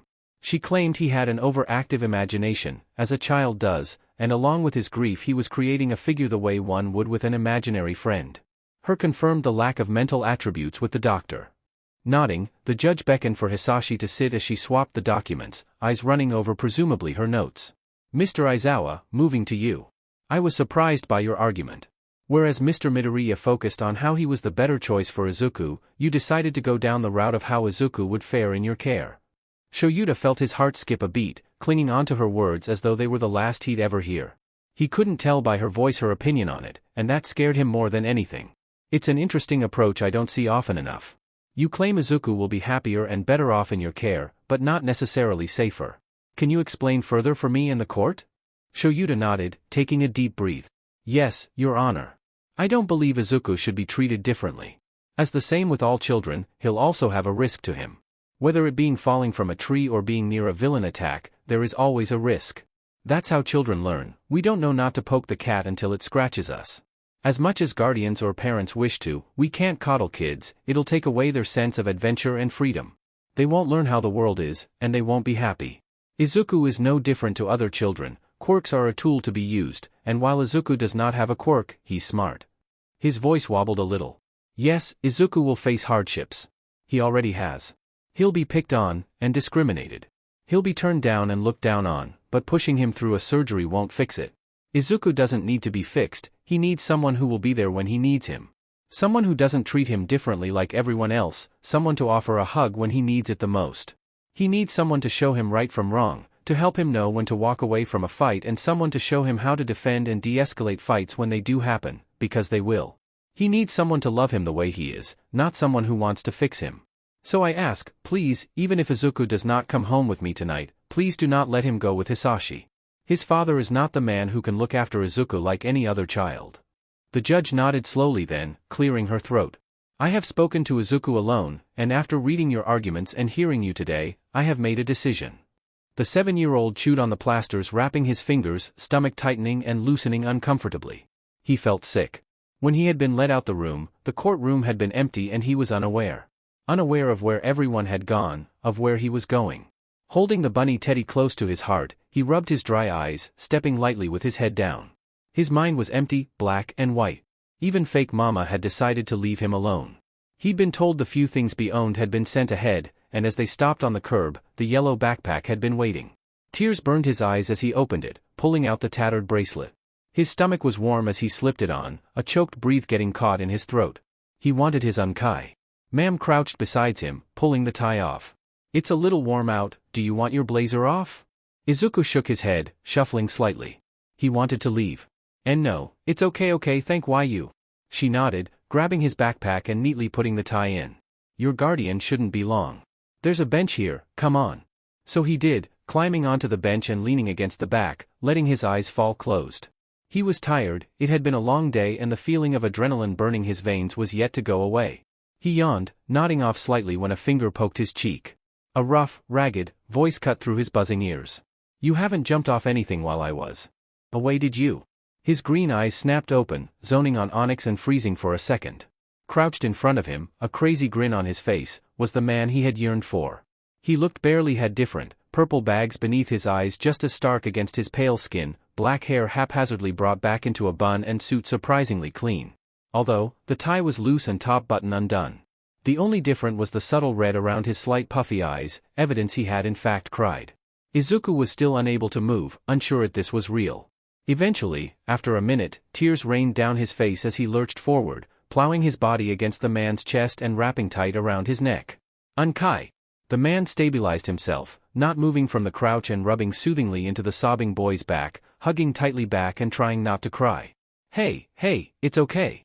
I'm here. I'm not leaving again, you're coming home. I promise.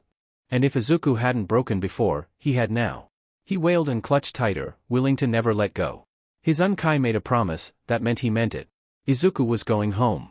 Shouta moved to sit on the bench, helping Izuku breathe through his crying before speaking again. Lettuce, I need you to listen, okay? Not once did we ever not love you. You are a part of my family, or our family, and you always will be. You're my nephew and my kid, no one will ever take you away from me. I'm not going to be upset, or disappointed, or love you less if you get scared, or hurt, or need help. That's my job as your guardian and Unkie, you understand? We all love you, and you're so important and special to us. Me, you, Zashi and Hitoshi are a family, along with Paws, Skit, Patch and Stray. That is never going to change. We might bring new members in, but we will not kick anyone out. Izuku clutched harder, sobbing into his Unkie's shoulder. I missed you. Shouta kissed his forehead. I missed you too, Lettuce. Now, let's go home. You guys read correctly. I have begun the release of the sequel. Whipped cream. Summary. Life hadn't been easy on Izuku. He was hit with the consequences of the world early on in his life, the crush of his dreams as he was announced quirkless, the leaving of the man he thought loved him, and the death of his mother. He supposed it wasn't too harsh, that every cloud had a silver lining, and his was his uncle. They'd been through enough together, and as Izuku grew older, were preparing for the next wave of bad events, especially when becoming student and teacher. Please give it a read if you enjoyed this. I've made a Discord group. It would mean so much if you guys would join it. It's a general one where I'll leave updates about when certain chapters are being released or answering questions or whatever you guys want, within reason. I'd just like to speak to you guys, plus I have no friends, lol. https discord.gg pckva3ngqq. I will delete this chapter before posting the next one, not a fan of having a random one in the lists, sad face. I hope you all join. Okay, sadly the chapter is over, and if you enjoyed the video just leave a like, and subscribe with post notification, so when the next chapter is ready, you will be notified. Okay, see you in the next video. Bye.